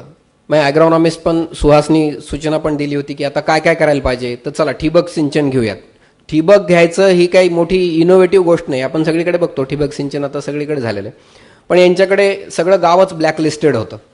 त्यामुळे बँकवाल्यांनी आम्हा दोघांना बाजूला घेऊन सांगितलं की तुम्हाला किती कर्ज पाहिजे सांग, हे लोकांना आणू नको, कारण की यांचं गाव ब्लॅकलिस्टेड आहे, मी यांना कर्ज देणार नाही. आणि त्याच्यामुळे बँक कर्ज देईना. शेवटी संस्थेच्या एका देणगीदाराने 2 वर्षासाठी बिनव्याजी कर्ज देऊन मग आम्ही ठिबक लावलं. यासोबतच ॲग्रिकल्चर एक्सटेन्शन ही तर आमची खास कोअर पद्धती होती. आणि त्याच्यातनं पहिल्याच वर्षी म्हणजे पाण्याचं नीट व्यवस्थापन केलं, शेतीचं नीट व्यवस्थापन केलं तर काय होतं, तर पहिल्याच वर्षी 9 पट अधिक उत्पन्न त्यांना मिळालं. आणि आपण कर्ज वाटप मेळावे बघतो, आम्ही कर्ज फेड मेळावा घेतला होता. आणि या एक रकमी ही सगळं कर्ज 2 वर्षात फेडायचं होतं, तर एकाच वर्षामध्ये आठवड्यामध्ये नोटा भरून ही 12 तरुण शेतकरी आमच्याकडे आले आणि हे तुमचं सगळं कर्ज परत घ्या असं त्यांनी सांगितलं. हा पायलट होता. आणि मग पुढे आम्ही काय केलं की नाबार्डच्या मदतीने हा प्रकल्प 600 शेतकऱ्यांच्या बरोबर राबवला, शेतकऱ्यांना कर्ज दिली. आणि आत्ता मला सांगायला असा अतिशय आनंद होतो की कापसासाठी ठिबक अशी ती योजना होती आणि कापसाच्या उत्पादनामध्ये दुपटी तिपटीने फरक पडला. आणि मला सांगायला आनंद वाटतो की दुष्काळाने जरी कंबर मोडलेली, गेल्या 4 वर्षात तिसरा दुष्काळ आम्ही अनुभवतोय, दुष्काळाने कंबर मोडली तरी या कर्जाची लोकांनी अतिशय नियमितपणाने परतफेड केलेली. आमचा NPA जवळजवळ 0 आहे. म्हणजे काय की थेंब थेंब पाण्याचं महत्त्व लोकांना कळतंय. ते परत सांगून देण्याची गरज नाही, गरज आहे ती फक्त सोबत राहण्याची आणि काम करून घेण्याची आहे. आणि काय काम करून घ्यायचं आहे, तर छोटे छोटे विषय आहेत. तर सुरुवात आम्ही केली की लोकांना पाणी मोजायला तरी शिकवूयात की काय आहे याचा हिशोब तरी एकदा कळला पाहिजे. मग काय केलं, मग आमचे पशु आरोग्य साथी होते, आम्ही बेअरफूट वेटरनरी सर्जन्स तयार केलेले 45 गावांमध्ये. तर त्यांनी त्यांचं काम तर सुरूच केलेलं होतं, पण आम्ही असं म्हणलं की नाही, तुम्हाला अजून काहीतरी व्हॅल्यू ॲडिशन केली पाहिजे. मग पर्जन्यमापक त्यांना दिले, साधे साधे तयार करून दिले, फार शास्त्रीय नव्हते. आता ते त्याच्यातले काही आम्ही शास्त्रीय बसवलेत. तर त्यांना सांगितलं की नुसतं पाणी मोजा, SMS करा, फोन करा, काय लिहून ठेवा, काय करायचं करा, पण एकदा तुमच्याकडचं किती पाणी आहे तेवढं मोजा. आणि पाणी मोजणं सुरू झालं.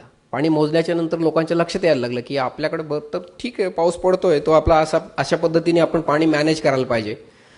आणि आत्ता या सत्राचा विषय तसा व्यंगोक्तीने पाणी कुठं मुरतंय असं त्यांनी म्हणलेलं आहे. मी खऱ्या अर्थाने कुठं पाणी मुरायचे प्रयत्न आमचे चाललेले ते सांगायसाठी इथे उभा आहे. 2012ला भीषण दुष्काळामध्ये आम्हाला चारा छावण्या लावाव्या लागल्या. सगळीकडे सरकारी बंधारे आमच्याकडे आहेत. आता त्याचा आणखीन मोठा किस्सा आहे तो सगळ्याचा, मी त्याच्यात तपशिलात जाणार नाही. एवढं सांगतो की दरवाजे मिसिंग असतात, बंधारा बांधलेला असतो, त्याच्या खालून पाणी जातं, सिपेज, तिच्या खालून पाणी जातं, त्याच्या बाजूनी पाणी जातं, फक्त बंधाऱ्यात पाणी असत नाही, बाकी सगळीकडून ते निघून जातं. आणि पाणी साठवण म्हणजे ग्राउंड वॉटर रिचार्ज तर सोडा, ज्याच्यासाठी ते बांधलेले असतात, साधं पाणी साठत देखील नाही, ते वर्षानुवर्ष गाळांनी भरलेले असतात, दरवाजे चोरी गेलेले असतात आणि सगळे. त्यामुळं KTVRचे सगळे दरवाजे गायब असा सगळा विषय. आणि जुन्या स्ट्रक्चरच्या मेंटेनन्सपेक्षा नवीन स्ट्रक्चर उभी करण्यामध्ये सगळ्यांना अधिक रस, त्याचं गणित जे आहे ते आत्ताच सचिन सरांनी सांगितलं. या सगळ्या पार्श्वभूमीवरती 2012ला जिथे प्रचंड त्रास झालेला होता, अशा शेलूद आणि चारठा या 2 छोट्या गावांनी किमया केली. भर दुष्काळामध्ये लोकवर्गणी आणि श्रमदान केलं. कंपन्या पुढे आल्या. बघता बघता 6 बंधारे पुनरुज्जीवित झालेत. आसपासच्या विहिरींची पातळी वाढली. आणि 2012च्या दुष्काळामध्ये तिथल्या या 2 गावामध्ये सगळ्या बागा लोकांनी मोडून टाकल्या होत्या पाणी नसल्यामुळे. आपल्या हाताने बागा मोडणं म्हणजे आपल्या हाताने लेकराला शिक्षा केल्यासारखं आहे. मोडून टाकाव्या लागल्या होत्या. 2014मध्ये मात्र 71 एकरची डाळिंब बागायत लोकांनी जगवली, ती या सगळ्या झालेल्या कामांच्यामुळं. तेवढ्याच तीव्रतेचा दुष्काळ साधारणपणे त्या भागामध्ये जाणवतो आहे. काय केलं आपण याच्यामध्ये, तर आपण याच्यामध्ये फक्त मोठ बांधली. लोक, त्याच्यानंतर CII ही उद्योजकांची मोठी अपेक्स बॉडी, ILFS, फोर्ब्स यासारख्या कंपन्या आणि आमची संस्था सावित्रीबाई फुले महिला एकात्म समाज मंडळ आणि त्याच्यासोबत काही तज्ज्ञ. म्हणजे आम्हाला तर पाण्यामधलं ठीक आहे ढोबळ मानाने समजत होतं. आमच्याबरोबर स्थानिक विजडम होतं लोकांचं की हां, ते सांगायचे की फ्लड लाईन इथे असते, ह्याच्यावर मी छातीटोकपणाने शब्दावर सांगायचे की याच्यावर कधी मी माझ्या आयुष्यात पाणी बघितलं नाही. मग आम्ही समजायचो ही फ्लड लाईन आहे, हे मॅक्सिमम असेल. परंतु सरांनी जसा शास्त्रीय अभ्यास केला तसे काही तंत्रज्ञ पण पाहिजे होते. मग आम्ही बिनदिक्कतपणाने मोठ्यातल्या मोठ्या औरंगाबादमध्ये परिसरात उपलब्ध असलेल्या मोठ्यातल्या मोठ्या संशोधक, शास्त्रज्ञ, अभियांत्रिकी महाविद्यालय सगळ्यांकडे जायला लागलो. हळूहळू एक टीम तिथे आता तयार झालेली आहे की जी पाणी या विषयामध्ये तुम्ही काय म्हणलं की तातडीने कामाला तयार राहतात. आणि त्याच्यामध्ये या सगळ्या केटीवेअरचं रूपांतर पक्क्या सिमेंट बंधाऱ्यामध्ये झालं. वर मोठं खोदकाम केलं. त्याचा जो नियम असतो की पोरस रॉक ओपन करायचा ते पण केलं. 200 विहिरींचा आम्ही दैनंदिन अभ्यास केला, अगदी दररोज लेवल घेऊन. बंधाऱ्यांच्या लाभक्षेत्रातल्या 81 विहिरींना त्याचा फायदा झाला आहे. आणि हे कसं मोजलं तर इन्फिल्ट्रेशन आणि इव्हॅपरेशन रेट देखील गावातल्या माणसांना मोजण्याची एक कला उपलब्ध करून दिली की तुम्ही हे बघा, रोज आपल्याला मोजलं पाहिजे. रोज काही शहरातून जाऊन कोणी मोजणार नाही. मोजणार आहे तर तो गावातला मनुष्यच मोजणार आहे. आणि अतिशय आता देखील किती पाऊस पडला तर आमचा कृष्णा शेलूदवरून मला व्हॉट्सॲपवरती त्याचा फोटो तरी टाकतो किंवा तो SMS तरी करतो की 30 mm पाऊस पडला सर, अशा पद्धतीने. तर इतकं लोकांचा सहभाग त्याच्यामध्ये असल्याशिवाय हा विषय पुढे जात नाही. हे करण्यासाठी आम्हाला GPS सिस्टीम पण सांगितली होती की विहिरींची पातळी मोजण्यासाठी, ती नव्हती. मग काय करायचं, मग तो आपली पारंपरिक पद्धत दोरीला दगड बांधून ती लेवल मोजा वगैरे असे सगळे विषय त्याच्यामध्ये झाले. या सगळ्यांच्यामधनं काय झालं तर सगळ्यात महत्त्वाची गोष्ट टँकर बंद झाले. दुसरे बागा वाचल्या. आणि सरकारी मदतीशिवाय आपण काही करू शकतो हा आत्मविश्वास लोकांच्यामध्ये आला. पात्र खोल आणि रुंद करायला बाजूच्या शेतकऱ्यांनी जमिनी दिल्या. म्हणजे दुष्काळामुळे इष्टापत्ती काय झाली असेल तर लोकांमध्ये जागृती निर्माण झाली. पूर्वी अशी वितवित जमीन कोणी द्यायचं नाही, माझ्या शेतातून नाही, साधं JCB जाऊ द्यायला तयार नसायचे लोक. आता काय, आता म्हणतात की माझं एक हातभर गेलं तरी चालेल, इकडे पहिले करा, तुम्ही हे काम करा. आणि हे असं आपोआप नाही झालेलं. त्याच्यासाठी सुहास असेल, आमची सगळी टीम असेल, ही ठाण मांडून त्या गावांमध्ये बसलेली आहे. We are there in their ups and lows. सगळ्या गोष्टीमध्ये आत्ता या सगळ्या गावांवरती आणखीन एक दुर्दैवी संकट आलं. गुरुवारी दुपारपर्यंत ही गावं दुष्काळग्रस्त होती. शुक्रवारी अचानक 242 mm पाऊस पडला 12-24 तासामध्ये. आणि आमची ही दुधना नदी ही तिला उतार जास्त आहे, तर ते सगळी गावं पूरग्रस्त झाली. सकाळपासून सकाळी 8 वाजता आम्ही म्हणलं की वा बरं झालं बंधारे भरले. 9:30 वाजता आमच्या गावकऱ्यांचा फोन की मी घरातलं सामान उचलतोय, आम्ही पलीकडे जातोय. त्याच्यानंतर फोन लागणे बंद झाले. आणि सगळ्यांच्या बरोबरीने जात असताना शुक्रवारी दुपारी या दुष्काळग्रस्त गावांमधल्या लोकांचा रेस्क्यू करण्यासाठी NDRFच्या टीमच्या पुढे आम्ही त्याच्यामध्ये होतो. सगळ्यात पहिली टीम तिथे पोहोचणारी ही आमची होती. आणि मग लोकांना ही खात्री होती की आम्हाला सगळ्या लोकांनी बोलून दाखवले की आम्हाला माहिती होतं कोणी येईल किंवा नाही येईल, पण तुम्ही नक्की येणार. तर हा जो एक विश्वास असतो तो त्याच्यासोबत राहिल्याच्या नंतर मग काही परिवर्तन आपल्याला त्याच्यामधनं आणता येतात. 1.25 कोटीच्या या सगळ्या कामामध्ये या 2 गावांचं योगदान 3 लाखाचं आहे असं आम्ही गृहीत धरलं होतं. त्यांना म्हणलं होतं की 3 लाख रुपये तुम्ही याच्यामध्ये टाकायचे, त्याच्याशिवाय आम्ही काही काम करणार नाही. प्रत्यक्षात 13.5 लाख रुपयाचं योगदान मंडळींनी दिलं. मंदिराचा बाजूला काढून ठेवलेला पैसा या कामासाठी लोकांनी वापरला. ते म्हणाले की पीक चांगलं झालं, पिकलं तर मंदिर पुढच्या वर्षी बांधू, पण हा पैसा आत्ता यावर्षी इथे लावू. आणि काय झालं तर 3 वर्षामध्ये 4 बंधाऱ्यांचं काम अपेक्षित होतं. प्रत्यक्षात 2 वर्षामध्ये 6 बंधाऱ्यांचं काम आपण तिथे पूर्ण केलं. आणि सगळ्यात महत्त्वाचं लोकसहभागाची एक गोष्ट मला सांगायची ती अशी की एकदा लोकांनी ठरवलं ना तर ते काही करू शकतात. इतका दुष्काळ आहे, समोर पाणी दिसतंय, एक अट घातलेली आहे की थेट बंधाऱ्यातून पाणी उपसायचं नाही. कोणीही उपसलं नाही. शेतं तहानलेली होती पण थेट बंधाऱ्यातून पाणी कोणी उपसलं नाही. जो काही रिचार्ज होईल, बाजूच्या विहिरी भरतील, त्याच्यातून तुम्ही घ्या, ते त्यांनी घेतलं. या सगळ्याचं नियम सगळ्यांनी पाळला आहे. अर्ध काम झालंय, अर्ध पुढे आहे. हे केवळ स्ट्रक्चरचं रिज्युनेशन झालं. अजून काय काय राहणार आहे, अजून जलसाक्षरता आहे, पीक पद्धतीत बदल आहे, माथा ते पायथा जलसंधारणाची कामं आहेत. गावकऱ्यांनी याला ओन केलेलं आहे या स्ट्रक्चरला. आता आम्ही तिथनं विड्रॉवलच्या डेट पण दिलेल्या आहेत की अमुक एका तारखेनंतर आमची संस्था तुमच्या गावामध्ये काम करणार नाही. हे काम करायच्या सुरुवातीलाच आम्ही विड्रॉवलच्या डेट डिक्लेअर करतो की ह्याच्यानंतर आम्ही तुमच्या गावात असणार नाही. तर या सगळ्यांच्यामध्ये आत्ता सांगितलेले हे जे आहेत हे केवळ आउटकम आहेत.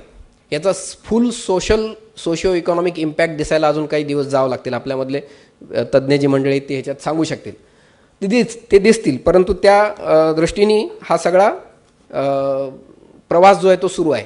हा देखील पायलट आहे. हा देखील एक पायलट प्रकल्प आहे. आता याच्याने झालं काय की ही 2 गावं आणि इथलं झालेलं काम हे एक सहलीचं ठिकाण झालं आणि संपूर्ण अप्पर दुधना जी त्याच भागामध्ये उगम पावते आणि त्याच्यावरती 49 असे डिफंक्ट स्ट्रक्चर्स आहेत. यातल्या 20 गावांची शिष्टमंडळं आमच्याकडे यायला सुरुवात झाली. आमच्या पण गावात करायचं आहे, आम्हाला पण सांगा, आम्ही किती पैसे जमा करू ते सांगा, आम्ही पण पैसे घेऊ. काही लोक तर म्हणतात की बँकेत पैसे ठेवलेले आहेत, तुम्ही सांगितलं की आपण हे काम करू. आणि हा सगळा आमचा भाग जो आहे तो तसा दारिद्र्याचे 2 प्रकार असतात, कर्मदरिद्री आणि जन्मदरिद्री.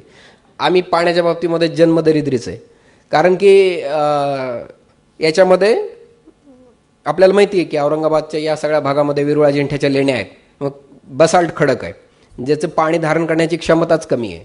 म्हणजे आपण किती पण म्हणलं की जिरवूयात पाणी जिरवूयात, त्याची क्षमता मुळात कमी आहे. त्याच्यामुळं प्रचंड काम करण्याची गरज आहे तिथे, त्यामुळे त्याला मर्यादा येतात. टेकड्यावरची हिरवी आवरणं नाहीशी झालेली आहेत, जमिनीचं जे लँड होल्डिंग आहे ते कमी आहे, त्याच्यामुळं प्रयोग करायला कोणीच तयार होत नसतं. तर या सगळ्या अशा विषयामध्ये शेतीवर अवलंबून असणारी कुटुंब आहेत आणि एकरेज देखील कमी आहे. त्याच्यामुळं थोडं पाणी उपलब्ध झालं तर हे कष्टाळू लोक एकदम चमत्कार घडवून आणतात. म्हणजे ठिबकचा उदाहरण परत मी देतो की नजीक पांगरी नावाचं आमचं गाव आहे, तिथला आमचा शेतकरी 30 क्विंटल कापूस एका एकरामध्ये त्यांनी ठिबकच्या नंतर काढला आणि 25 क्विंटलच्या वर गेलेले किमान 50 जण आता आमच्याकडे आहेत या 600 पैकी. हा जो पाण्याचा हिशोब कळला की त्याची भरभराटीला सुरुवात झाली. हा सगळा विषय त्याच्यामध्ये आहे. आता पुढच्या काळामध्ये मात्र दुधनाच्या सगळ्या अप्पर बेसिनमध्ये आम्हाला काम करायचं आहे. 20 गावं तयार आहेत आणि या सगळ्या नदीचं पुनरुज्जीवन करायचं. एक महत्त्वाकांक्षी प्रकल्प तर तयार आहे, अनेकांचे हात पुढे येत आहेत. प्यायला घोटभर पाणी मिळत राहिलं तर जीव वाचेल, पण पिकाला थोडंफार जर पाणी मिळालं तर समृद्धी येते, हे लोकांना पटलंय. जलसंस्कृती जपली तर आपली देखील भरभराट होते. हे पटवून देण्यासाठी सुरुवातीची काही वर्ष फार कष्टप्रद असतात. ती ज्यांचा दम टिकला त्या संस्थांना, त्या व्यक्तींना त्याच्यामध्ये नक्की यश मिळतं. आणि याच्याबरोबरच शोषण नव्हे तर दोहन ही जी संकल्पना सकाळी मंत्री महोदयांनी सांगितली, त्या संकल्पना लोकांना हळूहळू समजावून सांगाव्या लागतील, त्यांच्यासोबत राहायला लागेल. दुसरं उदाहरण जे आहे ते पोफळा गावाचं, की जिल्ह्यामध्ये 2 नंबर उंचीवरचं गाव, पाणी नाही म्हणून सगळ्यात दुष्टचक्रात अडकलेलं. म्हणजे त्याचं पराकोटीचं उदाहरण काय, तर गावातल्या मुलांना मुलीच द्यायचं नाही कोणी, पाणीच नाही आहे तुमच्याकडे. तर 3 वर्षाच्या प्रयत्नानंतर शेजारच्या डोंगरावरचं पाणी पाठीमागून वळवून आणून गावातल्या तलावात आणलं, तलावातला गाळ उपसला, शेतीत टाकणं, हे सगळं सुरुवात झाली. 2012च्या दुष्काळामध्ये एक आणखीन नवीन गोष्ट केली, ती म्हणजे दुष्काळात एकत्र बसून वॉटर बजेट गावांनी केलं, की आपल्याकडे किती पाणी उपलब्ध आहे. आता साधारणपणे नोव्हेंबर-डिसेंबरच्या आसपास ही गोष्ट केली की आता आपल्याला जून-जुलैशिवाय पाणी मिळणार नाही, तर मध्ये आता आपल्याकडे किती उपलब्ध आहे, काय करायचं. आणि त्याच्यानंतर आमच्या शिवाजी गाडेंनी त्याच्या विहिरीत असलेलं थोड्याफार पाण्यावरती तो भाज्या घ्यायचा आणि बरी कमाई करायचा. गावाच्या वॉटर बजेटनंतर त्या पठ्ठ्यानी त्याच्या शेतातल्या हिरव्या गार भाज्यांची पिकं वाळू दिली, पण ते पाणी राखून ठेवून गावच्या पिण्याच्या कामासाठी वापरलं. ही जी हा जो अवेअरनेस येतो, हा अवेअरनेस सातत्याने लोकांना प्रबोधन करत राहिल्याच्यामुळं, ऑडिट केल्यामुळं हे सगळं होतं. आमची अन्य गावं आत्ता दुष्काळाने हैराण असताना आमची ही गावं मात्र टँकर मुक्त आहेत, समृद्धी येते. याच पोफळ्यामध्ये कधी कोणी मुलगी द्यायचं नाही, तिथे आता 100% घरं शौचालय झालेली आहेत. पाण्याच्या समस्येवर गाव करील ते राव काय करील याचा वारंवार प्रत्यय येतो.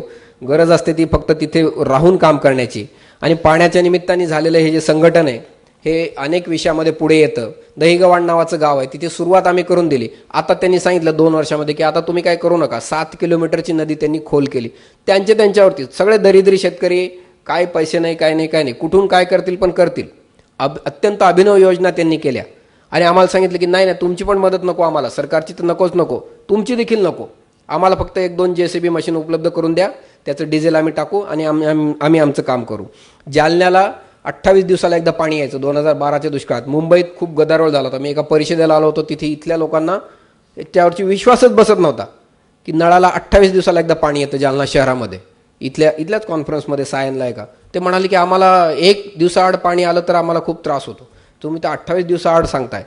या जालन्याच्या काही उद्योजकांनी मिळून घाणेवाडी तलावाचं पुनरुज्जीवन आणि कुंडलिका नदीवर बंधारे बांधायचं काम हाती घेतलं स्वतःच. सरकार काय करणार नाही, कोणी काय करणार नाही, आम्ही त्याच्यामध्ये पार्टनर एजन्सी म्हणून राहिलो. आज जालनाची पाणी टंचाई ही खूप कमी आहे, अगदीच नाही असं नाही, परंतु अगदी कमी आहे. आणि या सगळ्या कामाची निकड लक्षात घेऊन जालन्याच्याच एका दानशुराने आम्हाला 52 लाखाचं पोकलेन मशीनच दान करून टाकलं की हे तुम्ही घ्या आणि जलसंधारणाचीच कामं करा. आम्ही त्याचा एक विषय ठेवलेला आहे की कोणाच्या व्यक्तिगत कामासाठी हे मशीन वापरायचं नाही, गावच्या कामासाठी वापरायचं. आणि हे सगळं अनेकांना असं वाटतं की लोकांना आयतं हवं असतं. आमचा अनुभव उलटा आहे. नीट प्रबोधन करत राहिलो, आपण कॅटलिस्टच्या भूमिकेत राहिलो.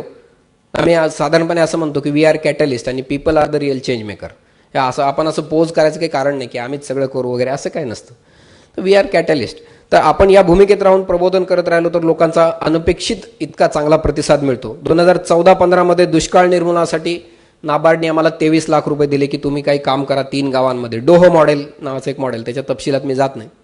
डोह मॉडेलवरती काम करा 3 गावांमध्ये 23 लाख रुपये. 23 लाख रुपयाचं काम पूर्ण तर झालंच झालं. या 3 गावांनी अजून आणि संस्थेने मिळून अजून 23 लाख रुपये त्याच्यात टाकले. 46 लाख रुपयाचं काम पूर्ण झालं. जेवढं अपेक्षित होतं त्याच्यात तिप्पट काम त्याच्यामध्ये पूर्ण झालेलं आपल्याला दिसतं आहे. मी सगळ्यांना विनंती करतो की एकदा जरूर पाहायला या. आमची सगळ्यांची ज्याच्यामध्ये उत्साह वाढेल.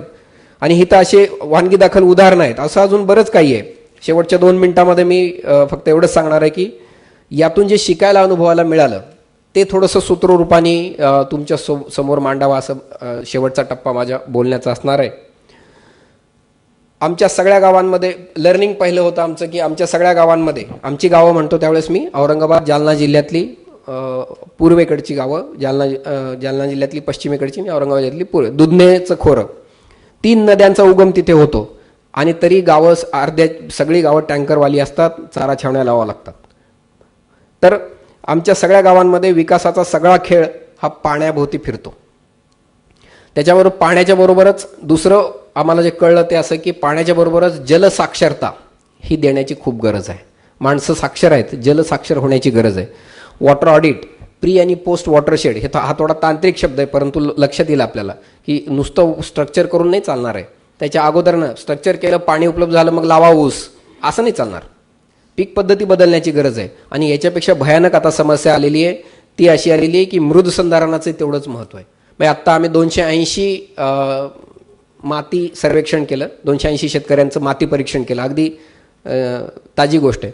त्यातल्या 178 सॅम्पलमध्ये ऑर्गॅनिक कार्बन 0.3 पेक्षा कमी किंवा 0.3च्या लेवलला आलेला आहे. आपल्या पर्यावरणमधल्या सगळ्या लोकांना याचं महत्त्व लक्षात की सॉईल फर्टिलिटी त्याच्यानी किती कमी होते, याच्याकडे पण लक्ष वेधण्याची गरज आहे.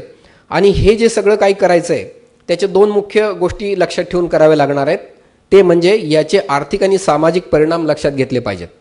ते होत आहेत शेतकऱ्यांवरती, ते लक्षात घेऊन उपाययोजना केली पाहिजे. आणि दुसरी, स्थानिक परिस्थिती काय आहे याचा थंब रूल साधारणपणे चालणार नाही. इथं हे चाललं तिथं ते चाललं, काही नाही चालणार. आम्ही शिरपूर पॅटर्न कॉपी केला सुरुवातीला, नंतर लक्षात आलं की असं नाही चालणार, आपल्याला तर ह्याला मॉडिफाय करायला लागेल. शिरपूरचा खडकाची पद्धत वेगळी आहे, आपली वेगळी आहे. आणि मग त्या ठिकाणी आपल्याला मॉडिफिकेशन करावं लागेल. सगळ्यात महत्त्वाची गोष्ट लक्षात आली की लोकांचा सहभाग नसेल तर काहीच होणार नाही, मगाशी जसं मी सांगितलं. त्यामुळं तुम्ही तुमचा प्रभाव जिथं आहे तिथंच पाण्याचं काम प्रभावीपणाने करू शकाल. एखाद्या संस्थेला इथून उठून सांगितलं, मला सांगितलं जा आणि आता गडचिरोलीमध्ये पाण्याचं काम कर, थोडं कठीण आहे. पूर्वी काही काळ जर पाणी भरावं लागेल, पाणी भरणं हा शब्द पुन्हा पाण्याशी संबंधित आहे, पाणी भरावं लागेल सुरुवातीला, त्याच्याशिवाय यशस्वी होणार नाही, जनसहभाग येणार नाही. जलसंधारणाची कामं करताना स्थानिक लोकांचं ज्ञान आणि बाहेरूनचं तंत्रज्ञान याची नीट जोड आपल्याला द्यावी लागेल. लोकांचं विस्डम जे आहे त्याला दुर्लक्ष करून चालणार नाही. तसंच नुसतं तंत्रज्ञान आणून ते पण नाही चालणार. तर दोन्हीची जोड नीट सांगड आपल्याला घालून दिली पाहिजे. ही सगळी कामं, विशेषतः जलसंधारणाचे जे स्ट्रक्चरल कामं आहेत, स्ट्रक्चरची कामं, ही सगळी मशीननी करायची असतात. म्हणजे थोडंसं मी एक धाडसी विधान याच्यातून करणार आहे की श्रमदान किंवा नरेगा याच्यामधून मनुष्यबळ वापरून जी कामं होतात ती खूप जास्ती मोठ्या प्रमाणावरती होत नाहीत.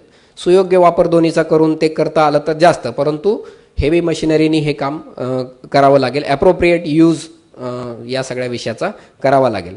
दुष्काळामुळे पाण्याविषयी जागृती होते. एक आणखीन मगाशी मी जसं म्हणालो की इष्टापत्ती म्हणा, लोकांमध्ये जागृती होते. त्याचा प्रकल्प नीट मार्गी लागण्यासाठी आणि लोकसहभागासाठी उपयोग करून घेतला पाहिजे. की बघा मग आता ठीक आहे, तुम्ही येणार नसाल तर आम्ही चाललो, आम्ही दुसऱ्या गावाला जातो. आम्ही तर असंच म्हणायचो, तुम्हाला नाही नको आहे ना पाणी, जाऊ दे मग आम्ही जातो पलीकडे. एकदा एक गाव यशस्वी झालं की तिकडे मग आपोआप लोकांचं विषय पुढे जातो. भगीरथ प्रयत्न आहेत. आणखीन एक गोष्ट करावी लागते ती म्हणजे सगळ्यांची मोड बांधावी लागते. लोक, कंपन्या, दाते, शासन आणि तज्ज्ञ देखील, हो लागतात तज्ज्ञ. त्यांची देखील आपल्याला अशी मोठ बांधावी लागते. आणि एक अजून मगाशी जसं मी उदाहरण दिलं की गुरुवारी दुपारपर्यंत दुष्काळग्रस्त आणि शुक्रवार दुपारी पूरग्रस्त. 2012, 14, 15 दुष्काळ, 2013मध्ये भरपूर पाऊस पडला, पीक चांगली आली, गारपीट झाली. तर या सगळ्या विषयामध्ये कुठेतरी तो जो शेतकरी आहे किंवा कुठेतरी त्याच्यासाठी काम करणाऱ्या संस्था आहेत या हातबल होऊन जातात. आम्हाला समजतच नाही असं का होतं. मग हवामानशास्त्रज्ञांनी, पर्यावरण तज्ज्ञांनी याचा नीट अभ्यास करून याच्या अनुसार पीक पद्धती ही कशी केली पाहिजे याचं ज्ञान अजून पोचायचं आहे. ते पोचवलं पाहिजे. ते पोचवल्याशिवाय याचं ऑप्टिमायझेशन होणार नाही. जे काम आपण करतो आहोत त्याचं ऑप्टिमायझेशन होणार नाही. मग ह्या दुष्टचक्र कुठेतरी दुष्काळ, पूर, गारपीट हे जे दुष्टचक्र आहे हे कुठेतरी त्याच्यावरती मात करून काही पिकवलं, आपण उत्पन्न केलं हे कळलं पाहिजे. सगळ्यात महत्त्वाचं म्हणजे मानसिकतेमधला बदल. नुसता बदल होऊन चालणार नाही, मानसिकतेमधला बदल करायचा आहे. सगळं काम आपोआप पुढे होतं. आणखीन काही विषय आहेत जसं अवेलेबिलिटी ऑफ इझी क्रेडिट असेल किंवा आत्महत्यांची प्रसिद्धी होते. आता आमच्या भागात होत आहेत दुर्दैवाने आत्महत्या, शेतकऱ्यांच्या आत्महत्यांची प्रसिद्धी होते. पण मी असं म्हणतो की त्याच गावांमध्ये यशस्वी पद्धतीने शेती करून करणारे आमच्या सक्सेस स्टोरीज पण आहेत. कधी त्यांची प्रसिद्धी होत नाही. कुठेतरी ॲग्रो1मध्ये येतं किंवा आकाशवाणीच्या केंद्रावरती सांगितलं जातं. माझं असं या निमित्ताने लोकसत्ताला म्हणणं आहे की अशा सक्सेस स्टोरीज पण लोकांच्या समोर येऊ द्या की हे बघा दुष्काळ आहे, तुम्हालाही आहे त्यांना आहे, पण त्यांनी चांगलं काम केलेलं आहे, त्यांनी अजून काहीतरी त्याच्यामध्ये मॉडिफिकेशन केलेलं आहे. ह्या सगळ्याच्या शेवटी मला एवढंच म्हणायचं आहे की ठामपणाने कुठल्याही विषयात विचलित न होता. कधी कधी असं वाटतं की हे काम पाण्याचं लोकांबरोबर जे काम करण्यात येणार पावली खेळल्यासारखं आहे. 2 पावलं पुढे जायचं, 1 पाऊल मागे यायचं, 2 पावलं पुढे जायचं. पण as long as we are going forward पावली खेळायलाही आमची हरकत नाही. आणि म्हणून कुठल्याही पद्धतीने विचलित न होता लोकांबरोबर राहणारे जलकार्यकर्ते यांची आज आवश्यकता आहे. ते असलेच पाहिजेत. प्रचंड कामाची गरज आहे. आत्ताशी कुठे या कामाची सुरुवात झाली आहे. मला असं वाटतं की या लोकसत्ताने आयोजित केलेल्या या कार्यक्रमाच्या निमित्ताने सगळ्यांच्यामध्ये मनुष्य केंद्रित देखील पाण्याच्या कामाची गरज आहे. साठीचं पाणी, पर्यावरणासाठीचं पाणी, निसर्गातलं संतुलन हे सगळं ठीक आहे, पण तो माझा माणूस जर जगला नाही तर त्याचा काय उपयोग आहे. त्याच्यामुळं माणसाच्या पाण्याच्यासाठीचे जे सगळे प्रयत्न आहेत त्याच्यातला थोडाफार अनुभव मी आपल्यासोबत शेअर केलेले आहेत. धन्यवाद.